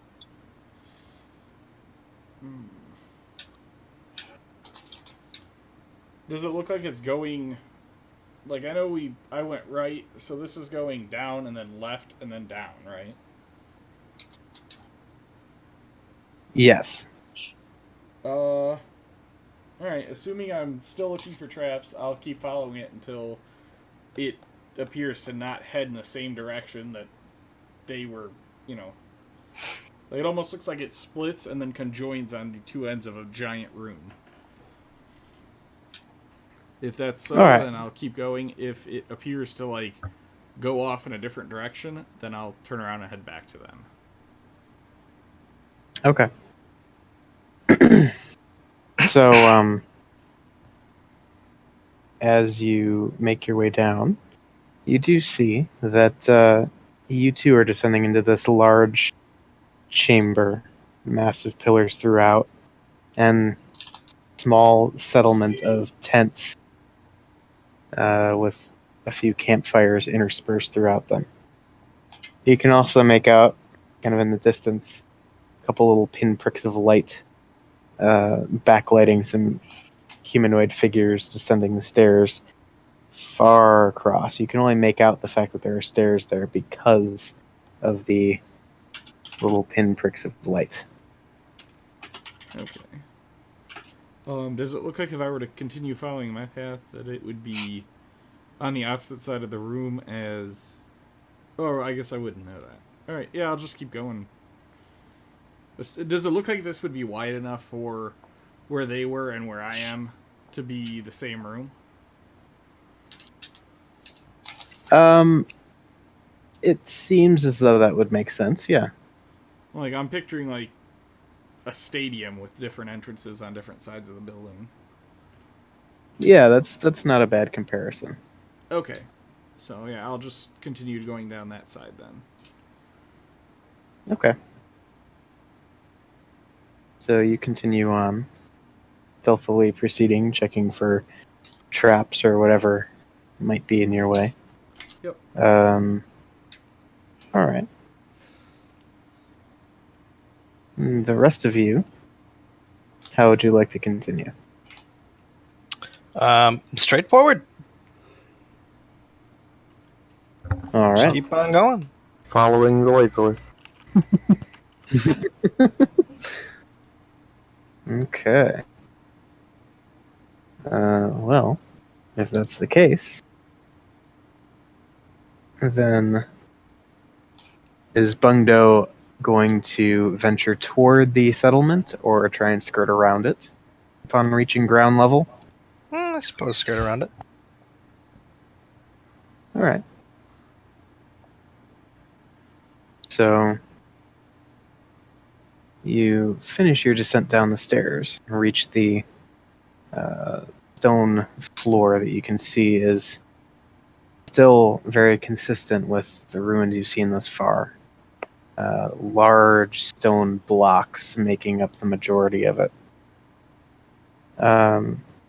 You kind of push your path off to the left to skirt around the collection of tents and makeshift dwellings. And are you attempting to stay out of sight or just kind of putting Stealth. distance? Okay. So Holding if you're, a light. Stealth with a torch. Yep, stealth with a torch. Let's call that anyone who's holding a torch would probably be a disadvantage. I'll do it as disadvantage. Yeah. I'm disadvantaged anyways.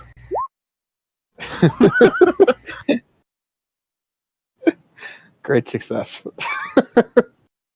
Yep. Mm-hmm. Do I notice them from my side of the of the room? We didn't roll nat ones, okay? But I got a passive of 18. But you're in a different, like, I'm just you're on the behind other a side of the wall, room. and oh, I thought you went down. Yeah, Sorry. no, he's not actually Emergency behind bathroom. the wall. All right. So, what did I miss? I apologize for that. It was like right after the roll. Nothing. Yeah, nothing. Yeah, Oh, I don't cool. know where you went. I just headed into the bathroom real quick. It's all good. So yeah, you're skirting around to the left and doing your best to keep concealed, but you don't seem to have incited any response from the settlement. So, as you continue making your way around that side of the chamber, are you just trying to kind of push deeper and see what's at the other side, or what's the game plan?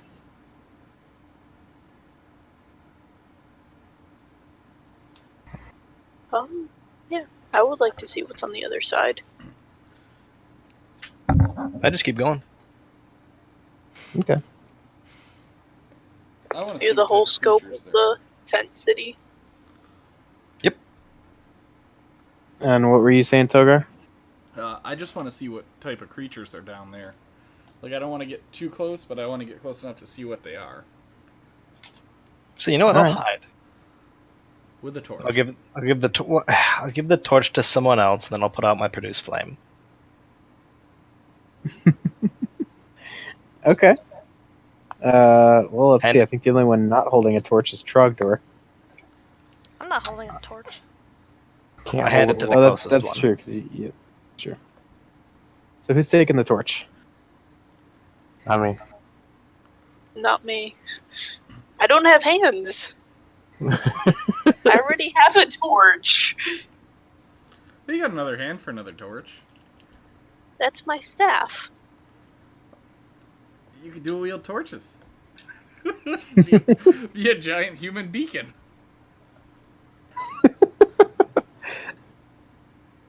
All right. Well, the torch ends up somewhere. the ground.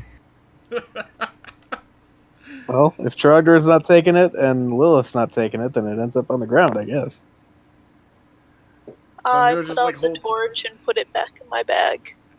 Fucker just like Okay. holds it For up later for a second. And then after nobody takes it for a couple seconds, he just drops it and continues on.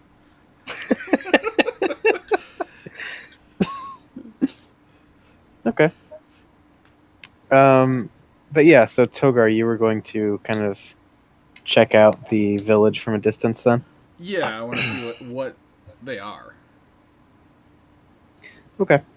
Go ahead and make a perception check. And while we're at it, have I had you roll a stealth check for this little adventure yet? I don't think so. I rolled 1, 2 when I first was with them to the left. If you want me to roll another one, I can. Yeah, go ahead and roll one more stealth check. Stealthy as fuck. Alright, so yeah, you're able to kind of duck from the pillar to pillar. Pretty much noiselessly. You're pretty confident no one's been able to detect you thus far. And yeah, looking on, you see this weird kind of melting pot of different races represented in the crowds of beings around the around the fires. I knew they were no good. Those dark elves. Wait, did you say there are drow? Or I did not say that. Okay. But you do see a lot of different cultures and races represented. You do see some humans, some elves, some orcs, half orcs, gnomes, halflings, and even some of the less common races, There are a few tabaxi. And indeed a few drow. Any dwarves? Any You- Duergar? Dragonborn. all of the above. Damn. Gnomes? Gnomes, yeah, he did say gnomes. Mm-hmm. I didn't hear you say it. Awesome. Fucking love them. They're rock gnomes. Well, it sure as hell better not be forest gnomes. Otherwise, we're gonna have some produce flaming up here. You might want to check. Are there forest gnomes? There are gnomes. There appear to be all variety of gnomes, including deep gnomes.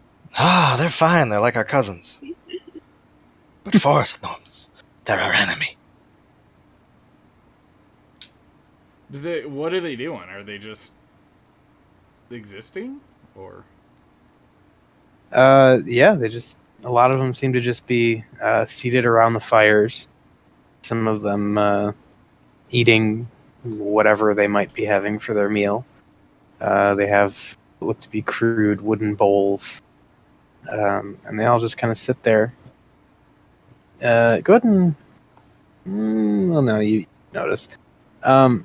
None of them seem to be saying anything. They're just kind of sitting there in silence. And they're behaving themselves like humans and orcs. There are dwarves and Duergar, right? Mm-hmm. They're not fighting. They're not gouging each other's eyes out. Nothing. Nope. Okay. Well, I'm going to kind of start back up. How far away are they from me? I would say to get a decent look, you're probably 50, 60 feet away.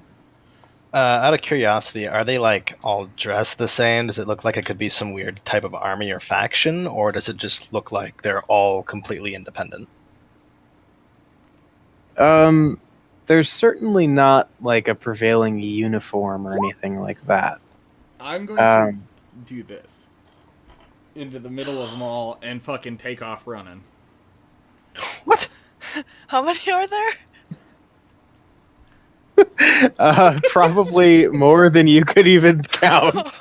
Yeah, into the biggest, like, from 60 feet away, I'm just gonna cast that into the biggest group of them and fucking take off running up the stairs. What the fuck are you doing? Okay. I just want to see what happens. How close is the other group? Like, everyone that went left. Well, I know Bungdo is taking a look. How close did Bungdo want to get? Not. He just kind of gets a little bit close, hides behind a rock. Okay. I'm definitely on the outer edges of them. I just want to see what's gonna happen. All right. So yeah, you hurl an acid splash kind of into the sort of the fringe of the settlement, because you are on the outer reaches of your range. Yeah. But yeah, you can see just from the kind of the impact and the splattering of the acid that there are probably 3 or 4 of these individuals that you hit, and the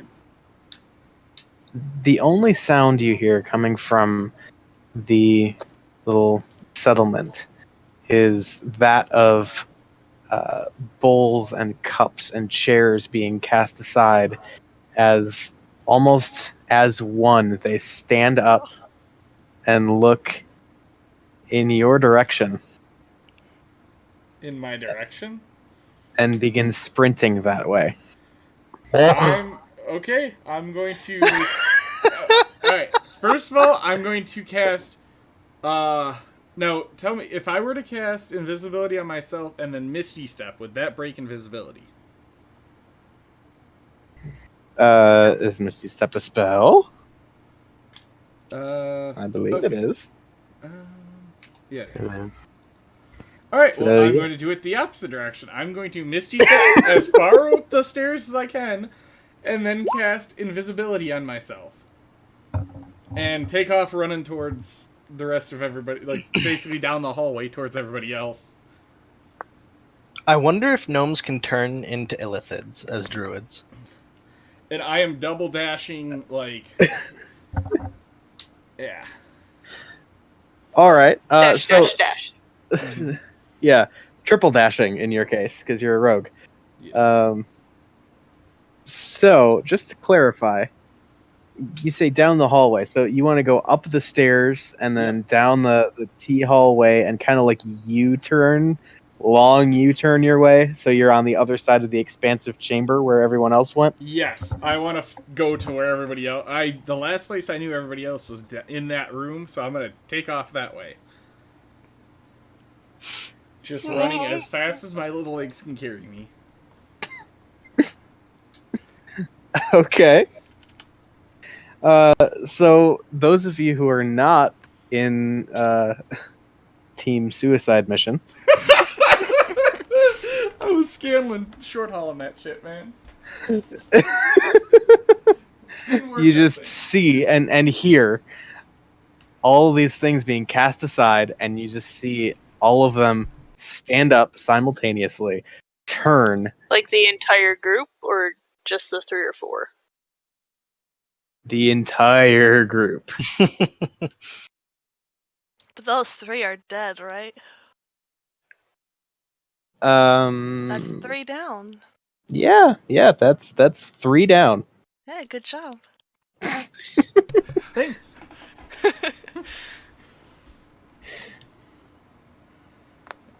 But yeah, so you see this happen. What are you doing on the other side? I whispered to Maya, we should go look in the little camp. See what we can find while they're gone. I think that's a good idea. Are they still fucking behind me? They are all hauling ass toward the stairs that you're currently going up. Gotcha. Okay. What? Did we see them all turn around and head towards him? I don't think Yeah, guys you probably would have heard the stampeding footfalls of like hundreds of humanoid beings. Oh, jeez.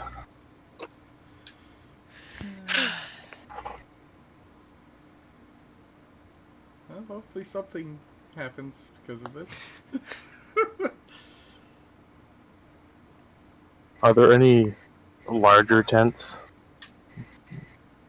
They all kind of seem thrown together. All sorts of styles, and I mean, some of them are just improvised, like thrown together from bits of wood. There's really not much rhyme or reason to any of it. I'm gonna peek inside some. What do I see? So looking around, you see basically just whatever meager collection of scraps of cloth and bits of hay, anything like that, that could be found to form some semblance of a sleeping area. There are no personal effects, nothing but the bare essentials, seemingly to ensure that the bodies of these individuals remain at least serviceable.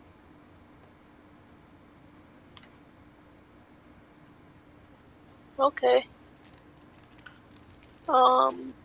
I'm going to go then as far away as I can from the tents. Bungo sprints back up to the group and follows them. Okay. Tents down, make a big fire so we can see. Do it.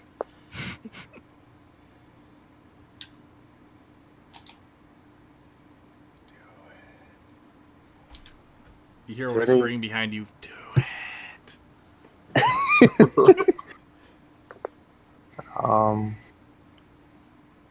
Is there any humanoid figures or monsters or anything around? Make a perception check. Nope. Just following Maya. What was that? Just following Maya. Oh. Okay. So you're clearing out from the camp. Anything else anyone besides Togar would like to do before I hop back to him? Let me check something real quick.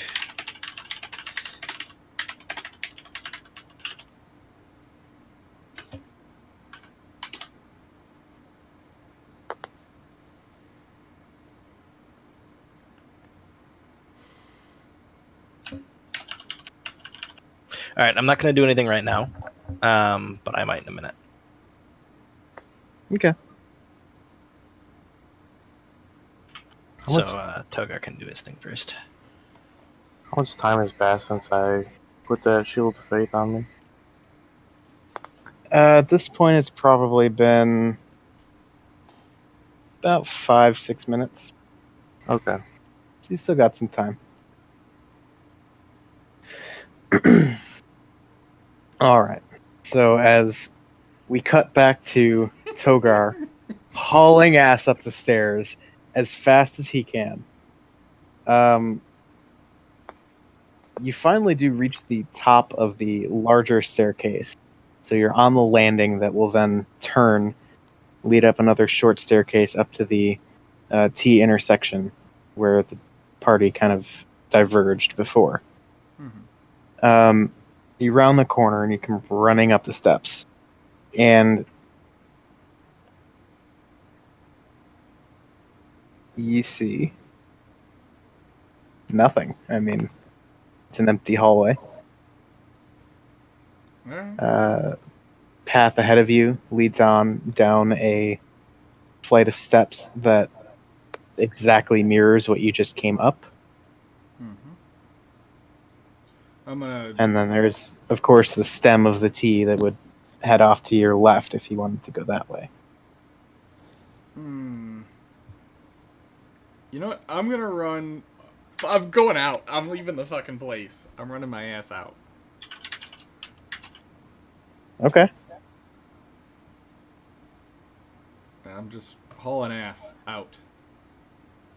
And once I get outside, I'm gonna just hide around the corner, still invisible, and just watch and see what happens. All right. Anything happened outside during this whole time that my steed could have relayed to me? Oh, you know what? If I see his steed, I'm gonna run over and hop on his steed and just whisper and say, "It's Togar. I'm invisible. You might want to move." And he doesn't understand a I single know word. that, but I'm still whispering to it, and I'm just kind of like on the back of it. So, If I make it that far. as you come up the steps, so kind of the second flight of steps in your ascent back from the large chamber, you are running, hauling ass. You clear the last flight of steps, and you're heading down toward the T intersection. Mm-hmm. You can hear the footfalls of all these humanoids coming up the steps after you. And you go to round the corner, and you just boom, run into something, but nothing. Okay, fuck it. I'm gonna just haul ass down the other corridor. Okay. So you take off down that corridor, heading down the steps, round the corner, down the other massive flight of steps that your party probably descended a few minutes back. Yep. And I'm just gonna fucking keep hauling ass as far as I can go until I either see them or something. All right. I'm looking around the outer edge for other passageways. Okay. Togar, go ahead and make a perception check. Perception. That one. Okay. So, let's see. You head down, and as you're making your descent back into the large chamber, you notice two things. First of all, there is a distant torchlight off to your left, kind of hugging the wall. Okay. It seems to be moving. Second, the mass of humanoid creatures that have been filing up the steps have already turned around. They've already turned around? You cut out. You're Can you hear me? flashing red. Yeah. Still hear me? Still hear me? Yes. Okay. They already seem to have turned around and are running as though to head you off. Even while I'm invisible. Yeah. Fuck. I'm going to yell, shit! And just keep hauling asses. I mean, just yell bloody murder, I guess. Trying to get my party to notice. Okay, so the waves of humanoids kind of crash back through the camp and just run straight through, casting anything aside that stands in their way, as Togar comes sprinting along the side of the chamber, still invisible to everyone, but you can hear a resounding shit.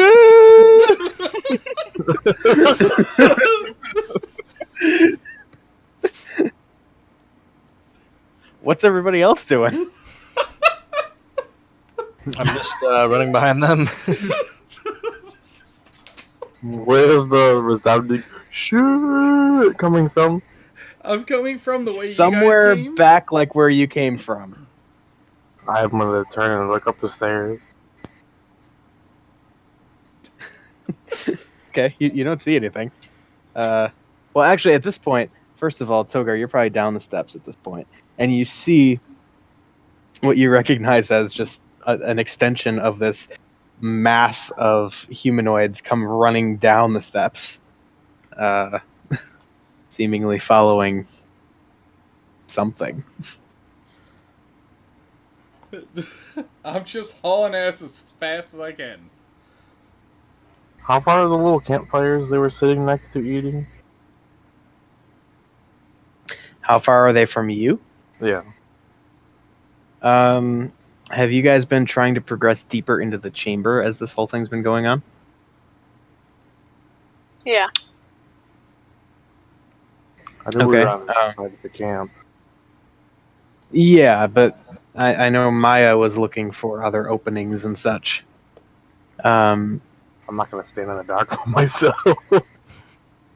Okay. So then that would mean you're probably, I don't know, 300-400 feet away from the central part of the settlement. Oh, never mind then. Okay. In the meantime, let's see. So Maya, go ahead and make a perception check, looking for other means of exit. Okay. It's really nice masonry around here. It seems to have held up pretty well.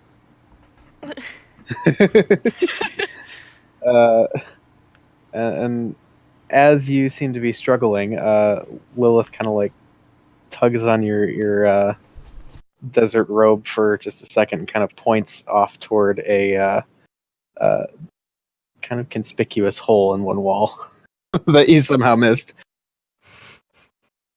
All right. So you've got that. You've got a wave of humanoids running in your direction. You have no idea where Togar is. What you doing? Going through the somewhat conspicuous hole. Is this a human-sized hole? It's like probably 20 by 20.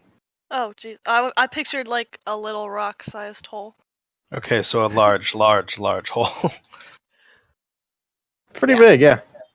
I look around the group and I say, does your dwarf normally disappear? Not normally. Where's your dwarf? Bando kind of goes, eh. You just scream, Togar, get your ass over here! You just hear, Oh, shit, I'm coming! I just shrug and say, he's coming. Is he close enough for us to hear that? Yeah, actually. And Okay. this whole scene that's unfolding before you is pretty much the the chase scene from Pirates of the Caribbean, where like the whole tribe of natives is following Jack, except Jack is invisible. That's exactly how I'm... That's exactly how Yes. So, what are you doing? Does he usually... What? Does your dwarf usually sound like very scared? Usually not. Okay, We should probably... he did just now. I think he's got a couple hundred reasons to be scared. Yeah, we should Well, we don't know what's probably... chasing him. Can't we see the horde of things? I thought Yeah, we you, couldn't see him. yeah, you can see a horde of humanoids. Oh. You I'm can't like, see well, what they're chasing, but you can hear what they're chasing. we should probably move. I run for the hole. Right? Running towards the hole. At a pace that everyone can match. I'm not overrunning them. Okay. Bando turns into a rhino. Wait, is it the 20 by 20? It's not 20 by 20 squares. Or is it? No, it would be 20 by 20 feet. Okay, so Bando could fit in there. As a rhino, yes. Yeah. Yeah, I'm gonna do that. Okay. Lilith merges with her raven. What? There's a raven Lilith is sitting... now a reef. Yeah. Did I see this? Am I close enough to see this? Make a perception check. I'm assuming I probably see this, being as I was just talking to her. Yeah, probably. Togar,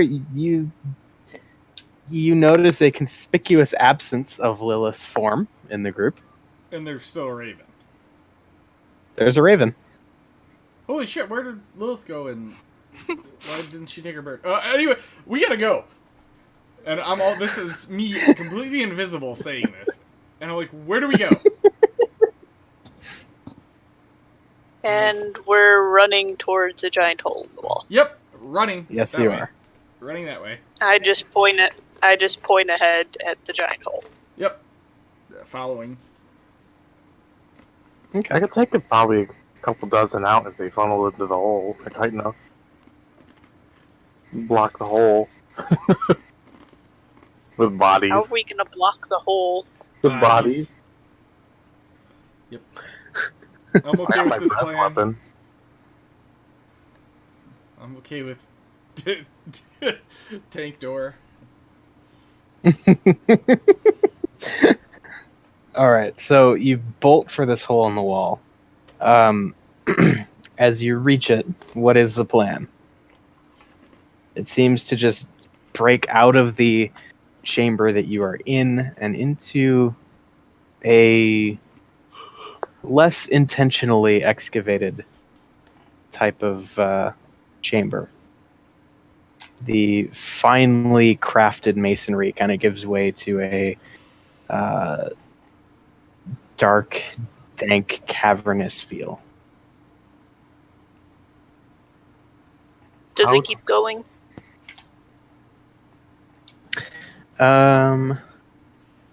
You and your limited vision, you can see that it kind of narrows a bit, probably down to about 10 feet wide, as it kind of goes around a bend, and that's about all you can see. I'd be like, I think it's narrower up ahead. I fly down there. I'll be the last one to go in. I'm plugging that hole with bodies. Okay. A 20 by 20? Wherever it gets narrow. Yeah, No. so it turns from a 20 by 20 to probably about a 10 by 10 by the time you would reach the bend. So is everyone willing to have Trogdor bring up the rear and kind of try to seal it up? I'll join Trogdor. I am too. Invisibly. How tightly packed are the horde, and how far are they from me? At which point? Like, are you gonna kind of set up shop where it gets narrow and wait for them to kind of fall on you or whatever? Yeah, I basically want to wait for them to get real close, and then I'm gonna breath weapon in a line and just make a big pile of speed bump bodies. Oh, that's brutal. Oh my god. Okay. I'm staying So- behind him with acid splash ready. Oops, sorry. And then there's that. All right. So the mob is bearing down on the mouth of your little cavern, and they're closing in quickly. About 50 feet, 40 feet. When they get about 5 feet 30. away, I'm casting. Okay, so recognize then that you're about 20 feet within the mouth of the cave. So, okay. So when they reach the edge of the masonry, the actual stonework, they're still probably 20 feet away from you. They just stop, stare. Oh.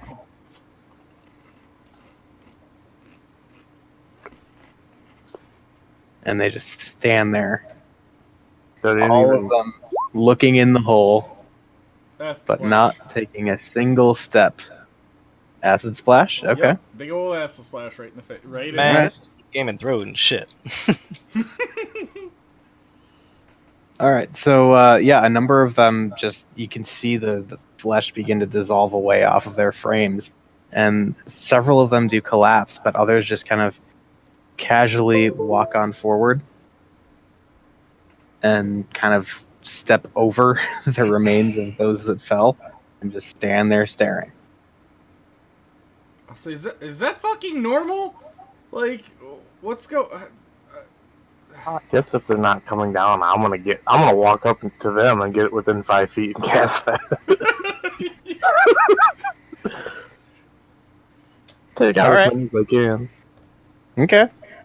Oh wait, before you do that, I'll say, hey, grab a gnome and throw him down here if you can. A gnome? Yeah, a gnome. Alright, so you're gonna like walk right up to him, like, so in game terms, like next square over, and just a breath weapon? I don't want to be that close. Like a full block between us. Alright, so like 10 feet away. Yeah. Okay. Alright.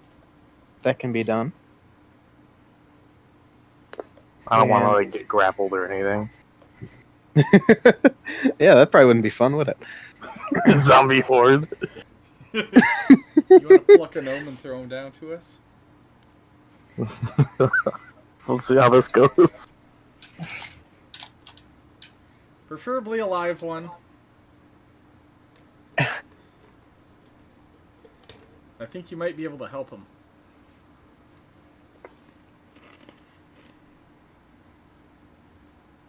Okay. So, you're gonna do the breath weapon thing? Yeah. You got damage or anything you can roll for that? It's Oh, you want No, to roll it again? Rolled it. Yeah, Oh. it's above Togar's. Oh, okay. Alright. Cool. So that's a bunch of dex saves. They all fail. So I hit 30 enemies. Or, it'd be like 6. Yeah, that'd be like 6 of them. So, let's see. I can roll 20s. I mean, is it actually 6 of them? Like, because that would take up hundreds of 5 feet squares. Yeah, Like that's a valid thousands. point. But I will roll one for each square, so to speak. Okay. And yeah, you seem to cut most of the way through that entire range, just incinerating them pretty much. Huh. At this point, I'll come up, get up next to Trogdor, say, "Holy fuck, dude! You gotta teach me how to do that." You have to be a dragonborn first. Oh. Well, good on ya. Thank you. Huh. Teach me how to be a dragonborn. Busona! Gesundheit. I will. Is there room for me to go up and start shooting Eldritch Blast at them? Yeah. The more the merrier. Okay. Sure. Come on up. And I target go up and I do practice. that. It's just a cantrip, so like I could do it every 6 seconds. I don't know Okay. how you wanna. I'm not worried about it. I mean, you just start picking them off. Okay. Leave a gnome alive, please. Why do you want to know? I would like you to save a gnome, please. I mean, they're small, they're easy to not hit. Just please don't hit one. You can kill all the rest. Are you a necromancer? No! But Right. I want... A gnome is easy to control. Humans, not so much. So you can pick off everybody else, but just leave a gnome so we can try to figure out what's wrong with them. What's wrong? They're thralls for the Mind Flare. Can we fix that? I mean, kill the food, it's gonna die sometime. I understand that, but can we fix it to where they're not like this? Because that's a small fucking army we could use to our advantage. I mean, For game mechanics, I'm pretty sure there's not a way to bring them back. I could be wrong though. like, in-game knowledge, I don't have any fucking idea. Just, there's a small army. So around this point, a sickly greenish glow begins to bathe the inside of the cavern. Our Your cavern. Because none of you really took the time to look around and see exactly what you were running into.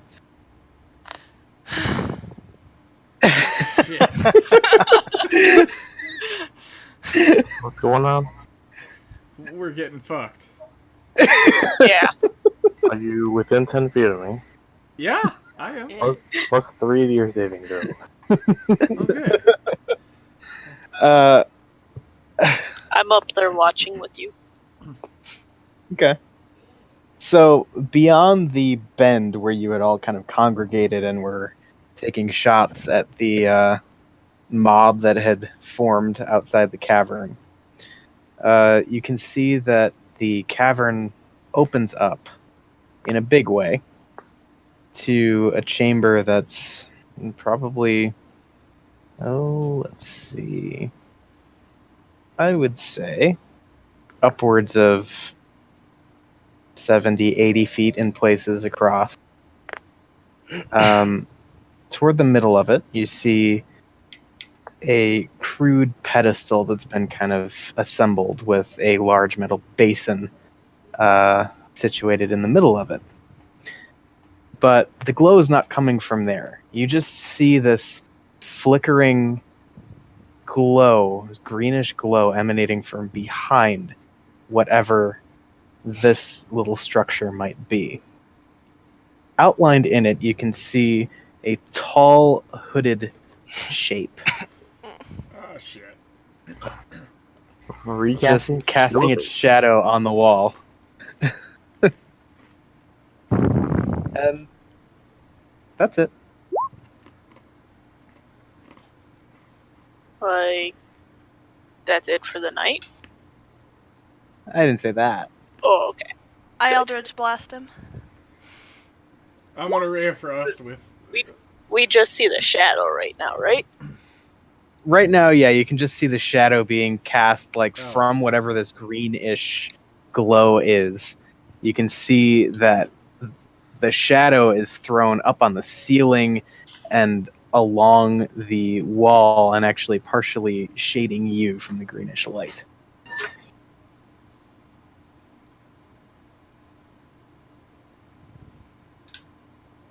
And we are down a Becca for some reason. Oop. We are back up a Becca for some reason. Can we tell where the shadow is originating? Or, like, the thing that's... I mean, there's clearly some source of green light from just beyond the pedestal thing. And there's clearly a hooded figure standing between the green light and you. It's just kind of obscured at the moment by the pedestal. Oh, yeah, then I Eldritch Blast it. Okay. Oh, shit. All right. So you do see the form recoil a bit as there is a slight impact upon it.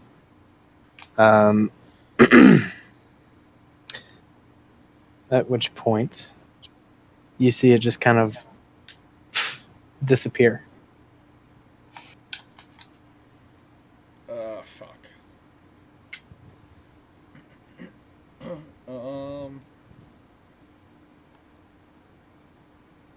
I approach the pedestal. Okay. So as you step up, first of all, in the short term closest to you, you can see that the basin is filled with all sorts of unpleasant stuff: blood, gore, bones. Looks like some kind of sacrifice situation.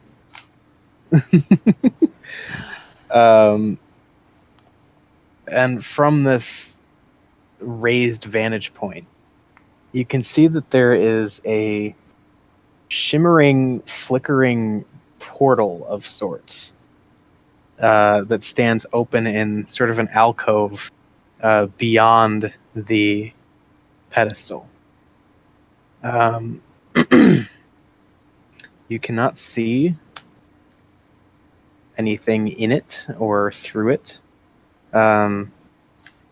It's just kind of sitting there, flickering, and, well, there is kind of a vague hum to the air as you approach it.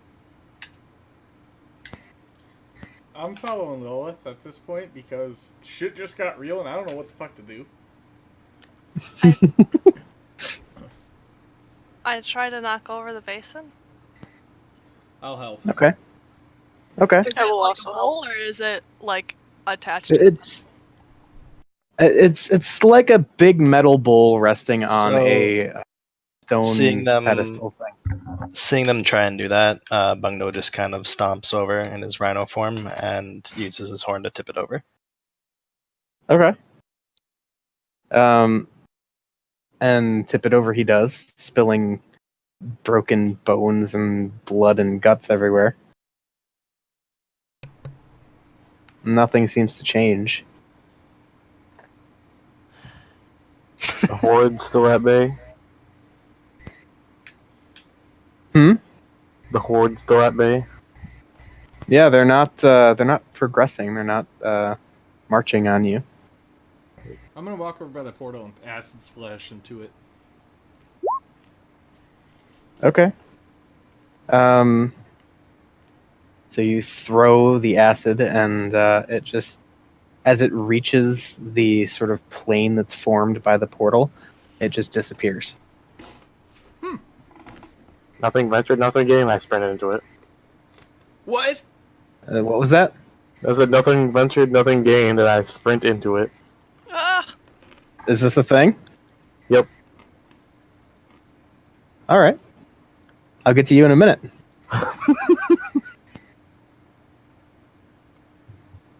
I look What's over everybody else doing? Holy shit! Did he just fucking do that? Bungdo's mouth drops as a rhino and just kind of. I just kind of nod. Fuck it! I'm running in. I'm gonna wait 30 Bungdo's seconds mouth, to see if they fly being- out. Bungdo's mouth being dropped just kind of looks kind of sad. And Anguish not knowing what to do, and then just kind of like waddles cautiously through. And only puts Okay. like half his body in. Okay. And then trips and falls in. All right. Lilith looks at Maya fearfully. Boys will be boys. I just look at her kind of questioningly, to see if like she knows what this whole thing's about. And if she doesn't respond, I'm just gonna shrug my shoulders and walk in. I give a huge sigh and Okay. So, you all emerge into a wide open, rolling series of hills, not unlike the ones that you had been traversing on your way to the ruins here. Except, unlike the journey here, these are far from abandoned or scarce of people in any sense of the word. There are what look to be opposing armies lined up across from one another. What? One made up of what look like heavily armored humanoids and some otherworldly creatures that, well, if you'd like to make some checks, I Yeah. could. Let's call them. Anyone who has a religious affiliation, you can go ahead and make a religion check. I don't know if I would be allowed to. And those of you who, I would say those of you who aren't like in service of, Gotcha. Oh, okay. yeah. That's me. So that would be a history check for such folks. Okay. Well, not like it matters. Do you remember Bungdo members? wait, no, never mind. Back in the days of Bungdo. Lilith, your religion. You're not history. I could be history instead. Whichever one you feel better rolling, I'll give you that. For both zeros. But all right, so What? You double roll. Bungdo does indeed remember.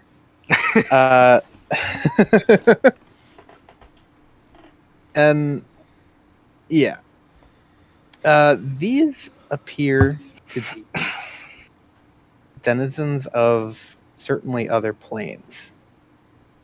From the looks of it, the army primarily made up of heavily armed humanoids. Also seems to have a number of fiends interspersed in it. Mostly in the form of various types of demons.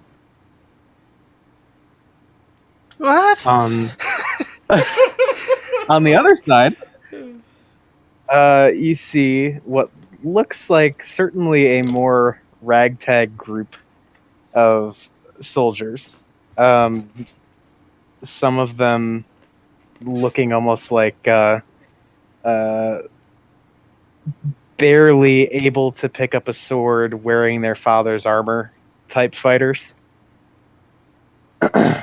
But also a number of polished and trained looking elves fighting by their sides. What kind of elf? Most of them seem to be wood elves. Are there How any big forest is the gnomes? farm? Oop, go ahead, Phil. Are there any forest gnomes?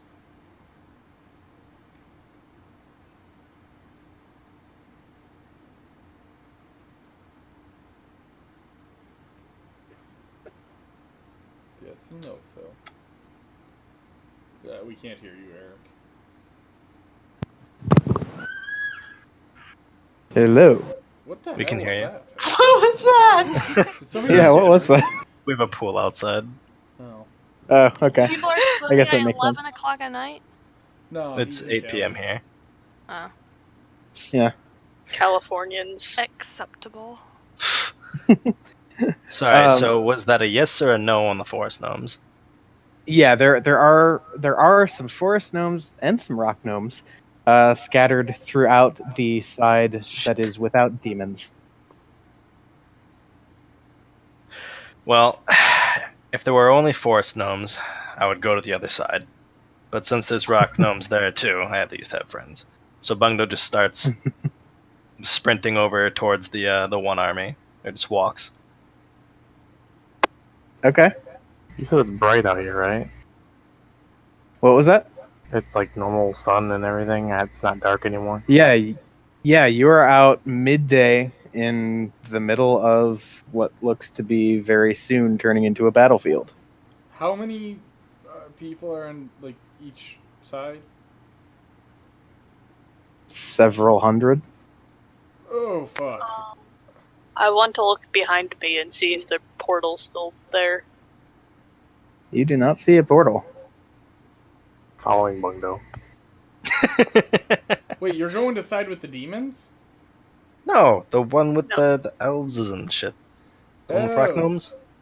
If there were forest gnomes, like if there weren't rock gnomes and only forest gnomes, then I would side with the demons. You'd have to 1v1 right here if that was the case. Yeah. Alright, I'll follow those two idiots. Make sure they don't get in trouble. I will too. And when I find a person that's native to, I guess, this place, I want to touch them and see what happens. Touch them and see what happens. Like, see if it's an illusion or something. Is that what you're? Yeah. Okay. All right. Okay. So, what's Lilith doing in all this? Lilith is following them, but she is a raven again. Okay. She's not So, particularly happy about joining a random. Understandably so. Okay.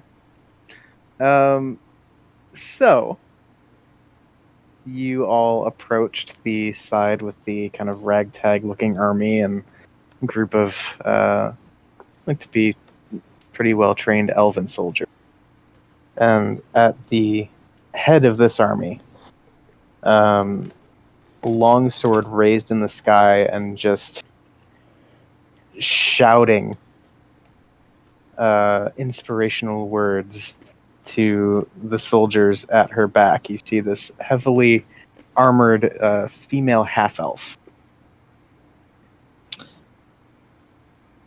And while it's kind of hard to make out everything that's said, it's something to the effect of the people are going to reclaim their lives, their homes, their land from the evil King Drossig. And this is the day that the war will be won. Do I know, like, who this king is? Make a history check. Yeah, can I do one as well? Mm-hmm. Fuck! No fucking...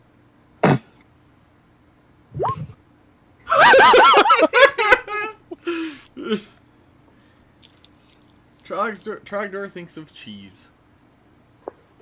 And starfruit. But mostly starfruit. Yeah. Cheese covered starfruit. Yep. Starfruit covered cheese. Ooh. Yep. Stuffed starfruit.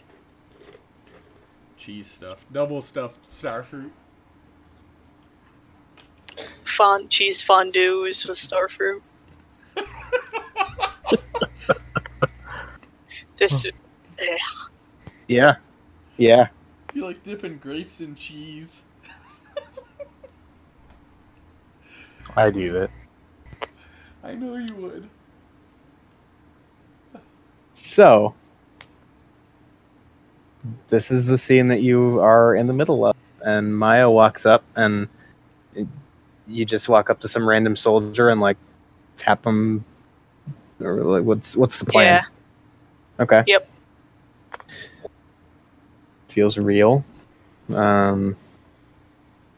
You walk up to looks like a scared like late teenager, wearing kind of beat up leather armor.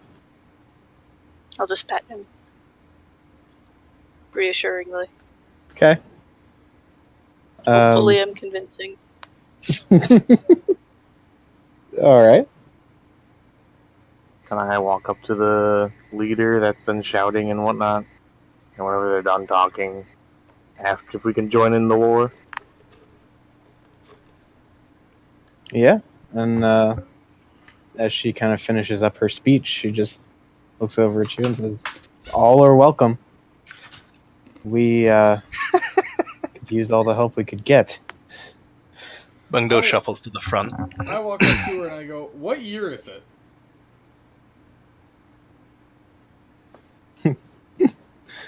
She looks at you, confused. What do you mean? What year is it? Right I now. just turn and say, we followed a portal to get here. I'm trying to figure out where I am. Either the past or the future. All I know is we're in the 4th decade of the Scattered War. Do I have any idea when that is, Eric? Make a history check. Alright. Hey! Hey! Maya's history finally comes out. Bungdo remembers. Bungdo probably existed Finally then. something I've studied. So Existed then. yeah, I would say Maya and Bungdo can both pretty comfortably come to the conclusion that this is not something that was in any history book regarding anything that happened in Aston. So we know that this did not, in fact, happen in Askin. At least not in your timeline. But could also mean that it might be current. Well, That's what is a the possibility. year? Do we know the year? The leader doesn't seem to know. She just seems to know that it's the fourth decade of the Scattered War. Is that any time relevant to when we would have been adventuring at all? You have not heard of a Scattered War. There's no frame of reference, so we don't know. Yeah. Okay. Yeah, I turn to them and say, "It's this war didn't happen on Astion, at least where we're from. I don't know if it's an alternative timeline or in the future, but..." Have you heard of Astion? I'm asking this of the leader. Kind of a blank look. She's just kind of confused at this point, not understanding the line of questioning. Right, what are we up against? Bungdo transforms back into a gnome. Right?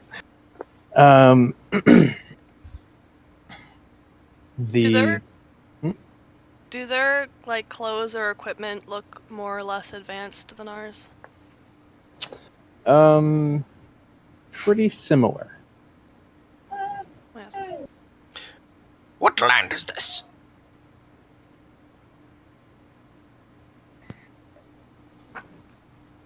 She kind of looks about and says, "Well, we haven't really come up with a name for this place. It's under the rule of King Drassig, but that will soon change." Who's King Drassig?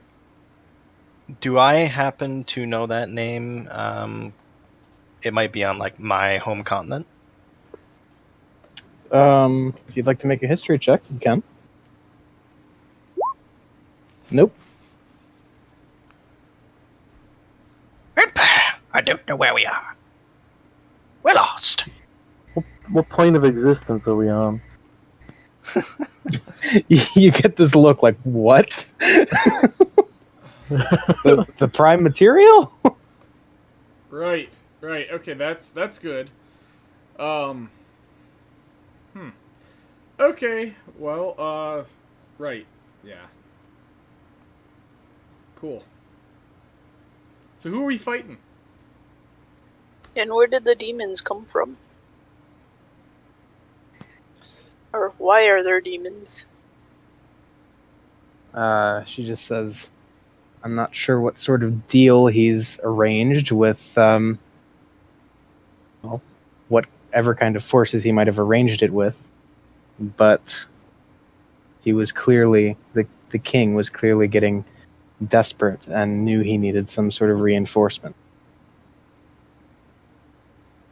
But demons.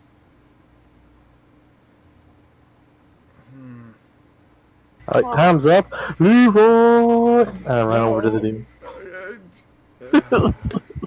Is this a thing? No.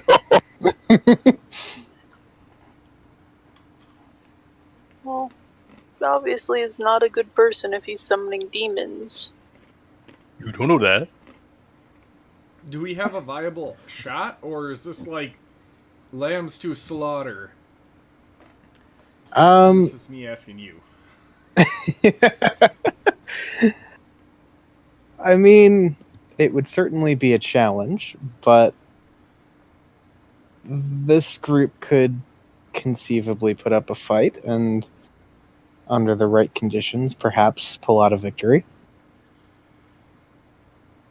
Walking over to the demons. To put it, to clarify the context a little bit, I suppose. It does look like the opposing army has been backed up against a mountain range. And so they are literally kind of on their last stand. So it looks as though the ragtag army of, probably farmers and the like, along with these few trained elves, have beaten them back this far. Though it does sound like the demons are a new wrinkle. Okay, well, yeah. Yeah, count me in. I guess, retcon what I said, I am going in Leroy style. No. Yo, I'm going in. I see you starting to run, and I'll go and try and grab you. I will aid in this as well. To grapple you. Yes. I've already realized that Trogdor did that once, Togar did that once today, and I don't want it to happen again. Except instead of a bunch of like random civilian-looking folks, it's a train of demons following him. That'd be fun. Yeah. Yeah, that'd be shitty.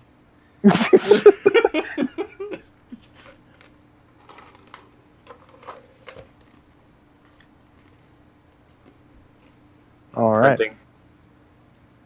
Sprinting. Okay.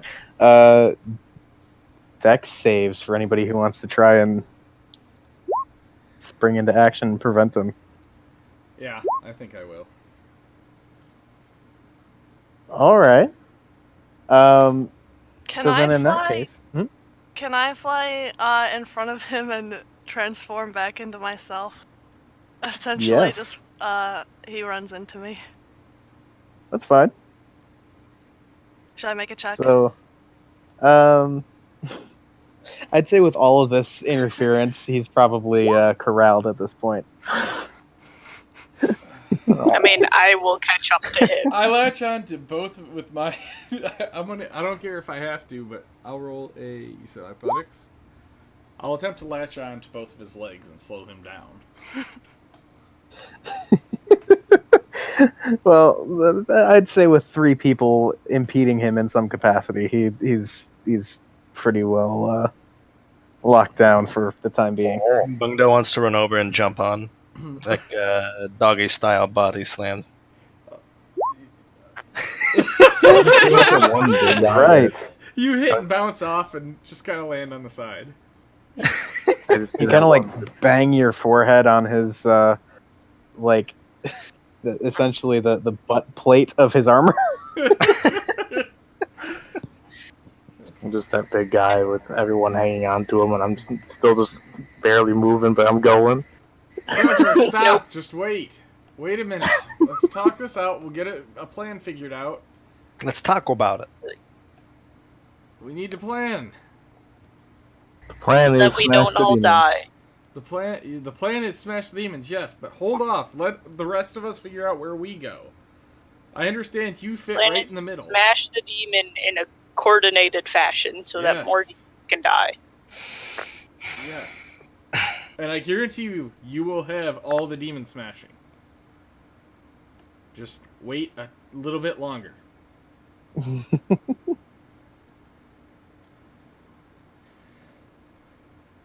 And with that, I will get up off of Trogdor, or let go of Trogdor, and head over and say, you have any place of vantage, like a mount or anything I can use?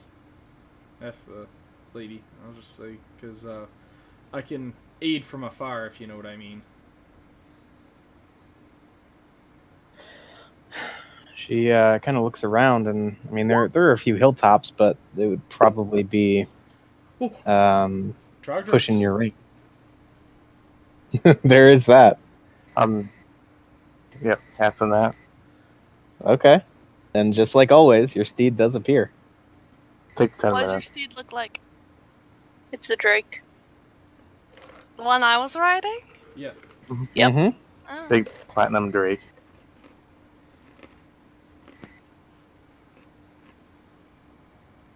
Okay. So I will hop on it and say thank you, Trogdor,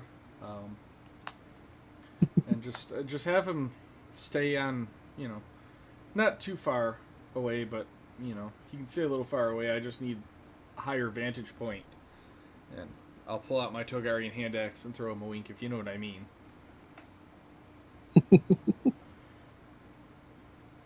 I don't. Even out of character, I don't. Basically, I can just stand back and throw shit at them, and it'll just keep coming back to me. My steed's helping me in combat. That's fine, but I need to be higher up. I'm short. I'm like 2 or 3 feet tall. If I'm up above, I can just rain death down on random people and help. I guess what Trogdor's saying is you better hold on. Yeah, that's fine. I'll hold on. Any reaction to the sudden platinum Drake appearing in front of the army? looking around the crowd, there is kind of shock and awe, but as long as it's not attacking them, I mean, they seem like they've been through some stuff, so they, there's definitely some sideways glances, but nobody's like panicking or trying to attack it or anything. I was hoping to inspire people.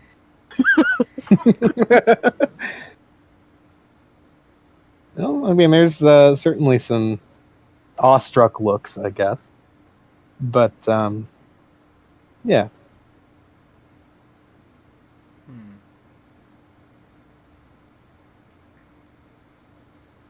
Oh, I guess I'll walk over to one of the elf-looking people and say, so, like the kind of, leaders of the different groups.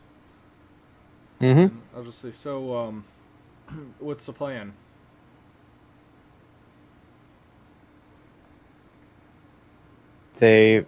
Most of the leaders seem to still be kind of surveying the opposition, but one of them does turn,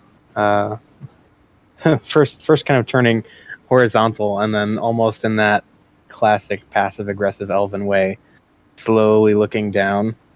Mm-hmm. And says, well, we've made it this far trusting Zan, and whatever she deems necessary is what we will do. What is the end-all goal? Kill the king? Or end his reign in whatever way we can. Where's the king? Where's the castle? Like, are we actually looking at a castle, or You are not looking at a castle. we're just like fighting in a plain, right?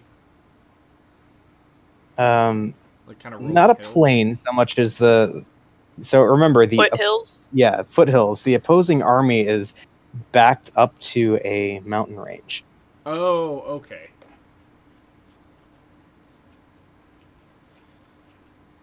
So yes, I'll ask him. Well, where's the castle? Where does the king reside? Inside the mountain?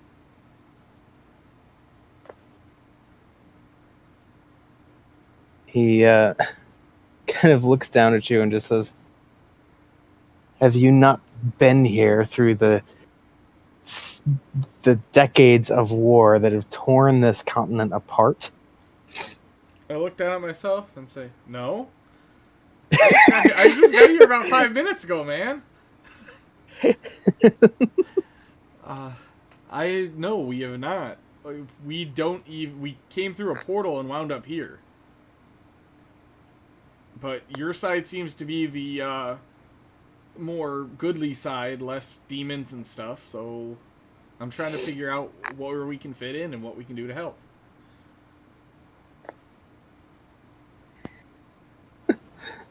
I just pipe up from, the ground that demons are evil and whatever we can do to help vanquish them wherever we are, we will do it.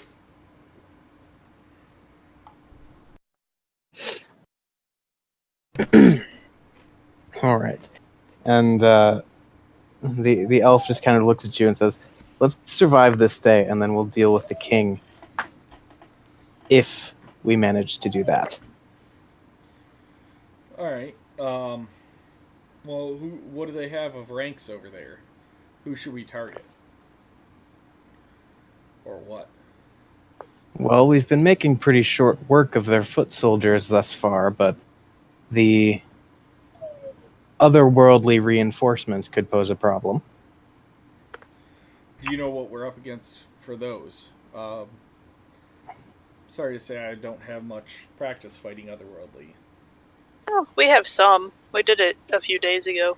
Well, yeah, but they don't look familiar. So casually. It's a statement of fact. But I mean, I don't have very much practice fighting things I don't know about. Well, I don't think anyone has much practice fighting things they don't know about. Okay. With the god of life and war on our side, I'm not afraid of these demons. I'm not afraid. I just like to go into battle knowing what the fuck I'm up against. Demons, what else do you need to know? Well, do you know anything particular about these demons, or... Yeah, do we know what to avoid?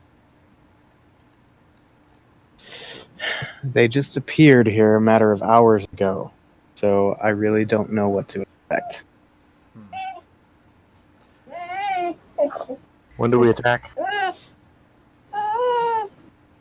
Let me fend off this ferocious. The ferocious beast has attacked! They're attacking! Yeah. Those are the battle horns! That is their battle cry. Yeah.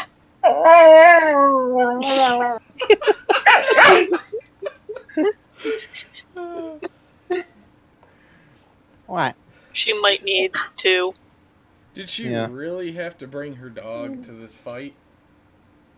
Saying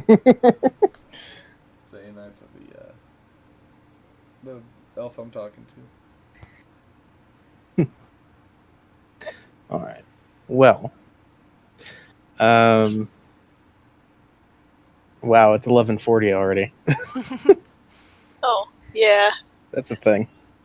Maybe we should call it for tonight, Oh, with you guys still having no idea what the hell's going on.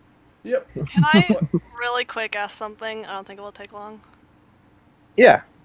Okay, I go up to the elf and say, "Did you see a creature come out from that direction?" And I point to where we came from.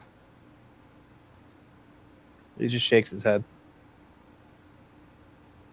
Nothing, no dark figure, nothing came out before us. No? Did you see us come out? I saw you seemingly appear there. Well, then why did you ask if I had been there for all the fighting? Have you never seen a mage in action before? No, never. And I summon Mage Hand and scratch my shin.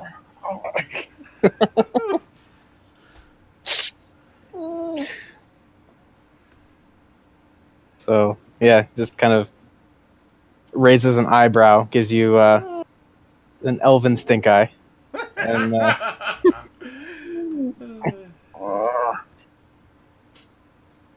yeah.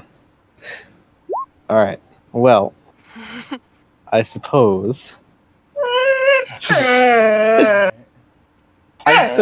we should call it, because I don't think I'm going to get much done anyway.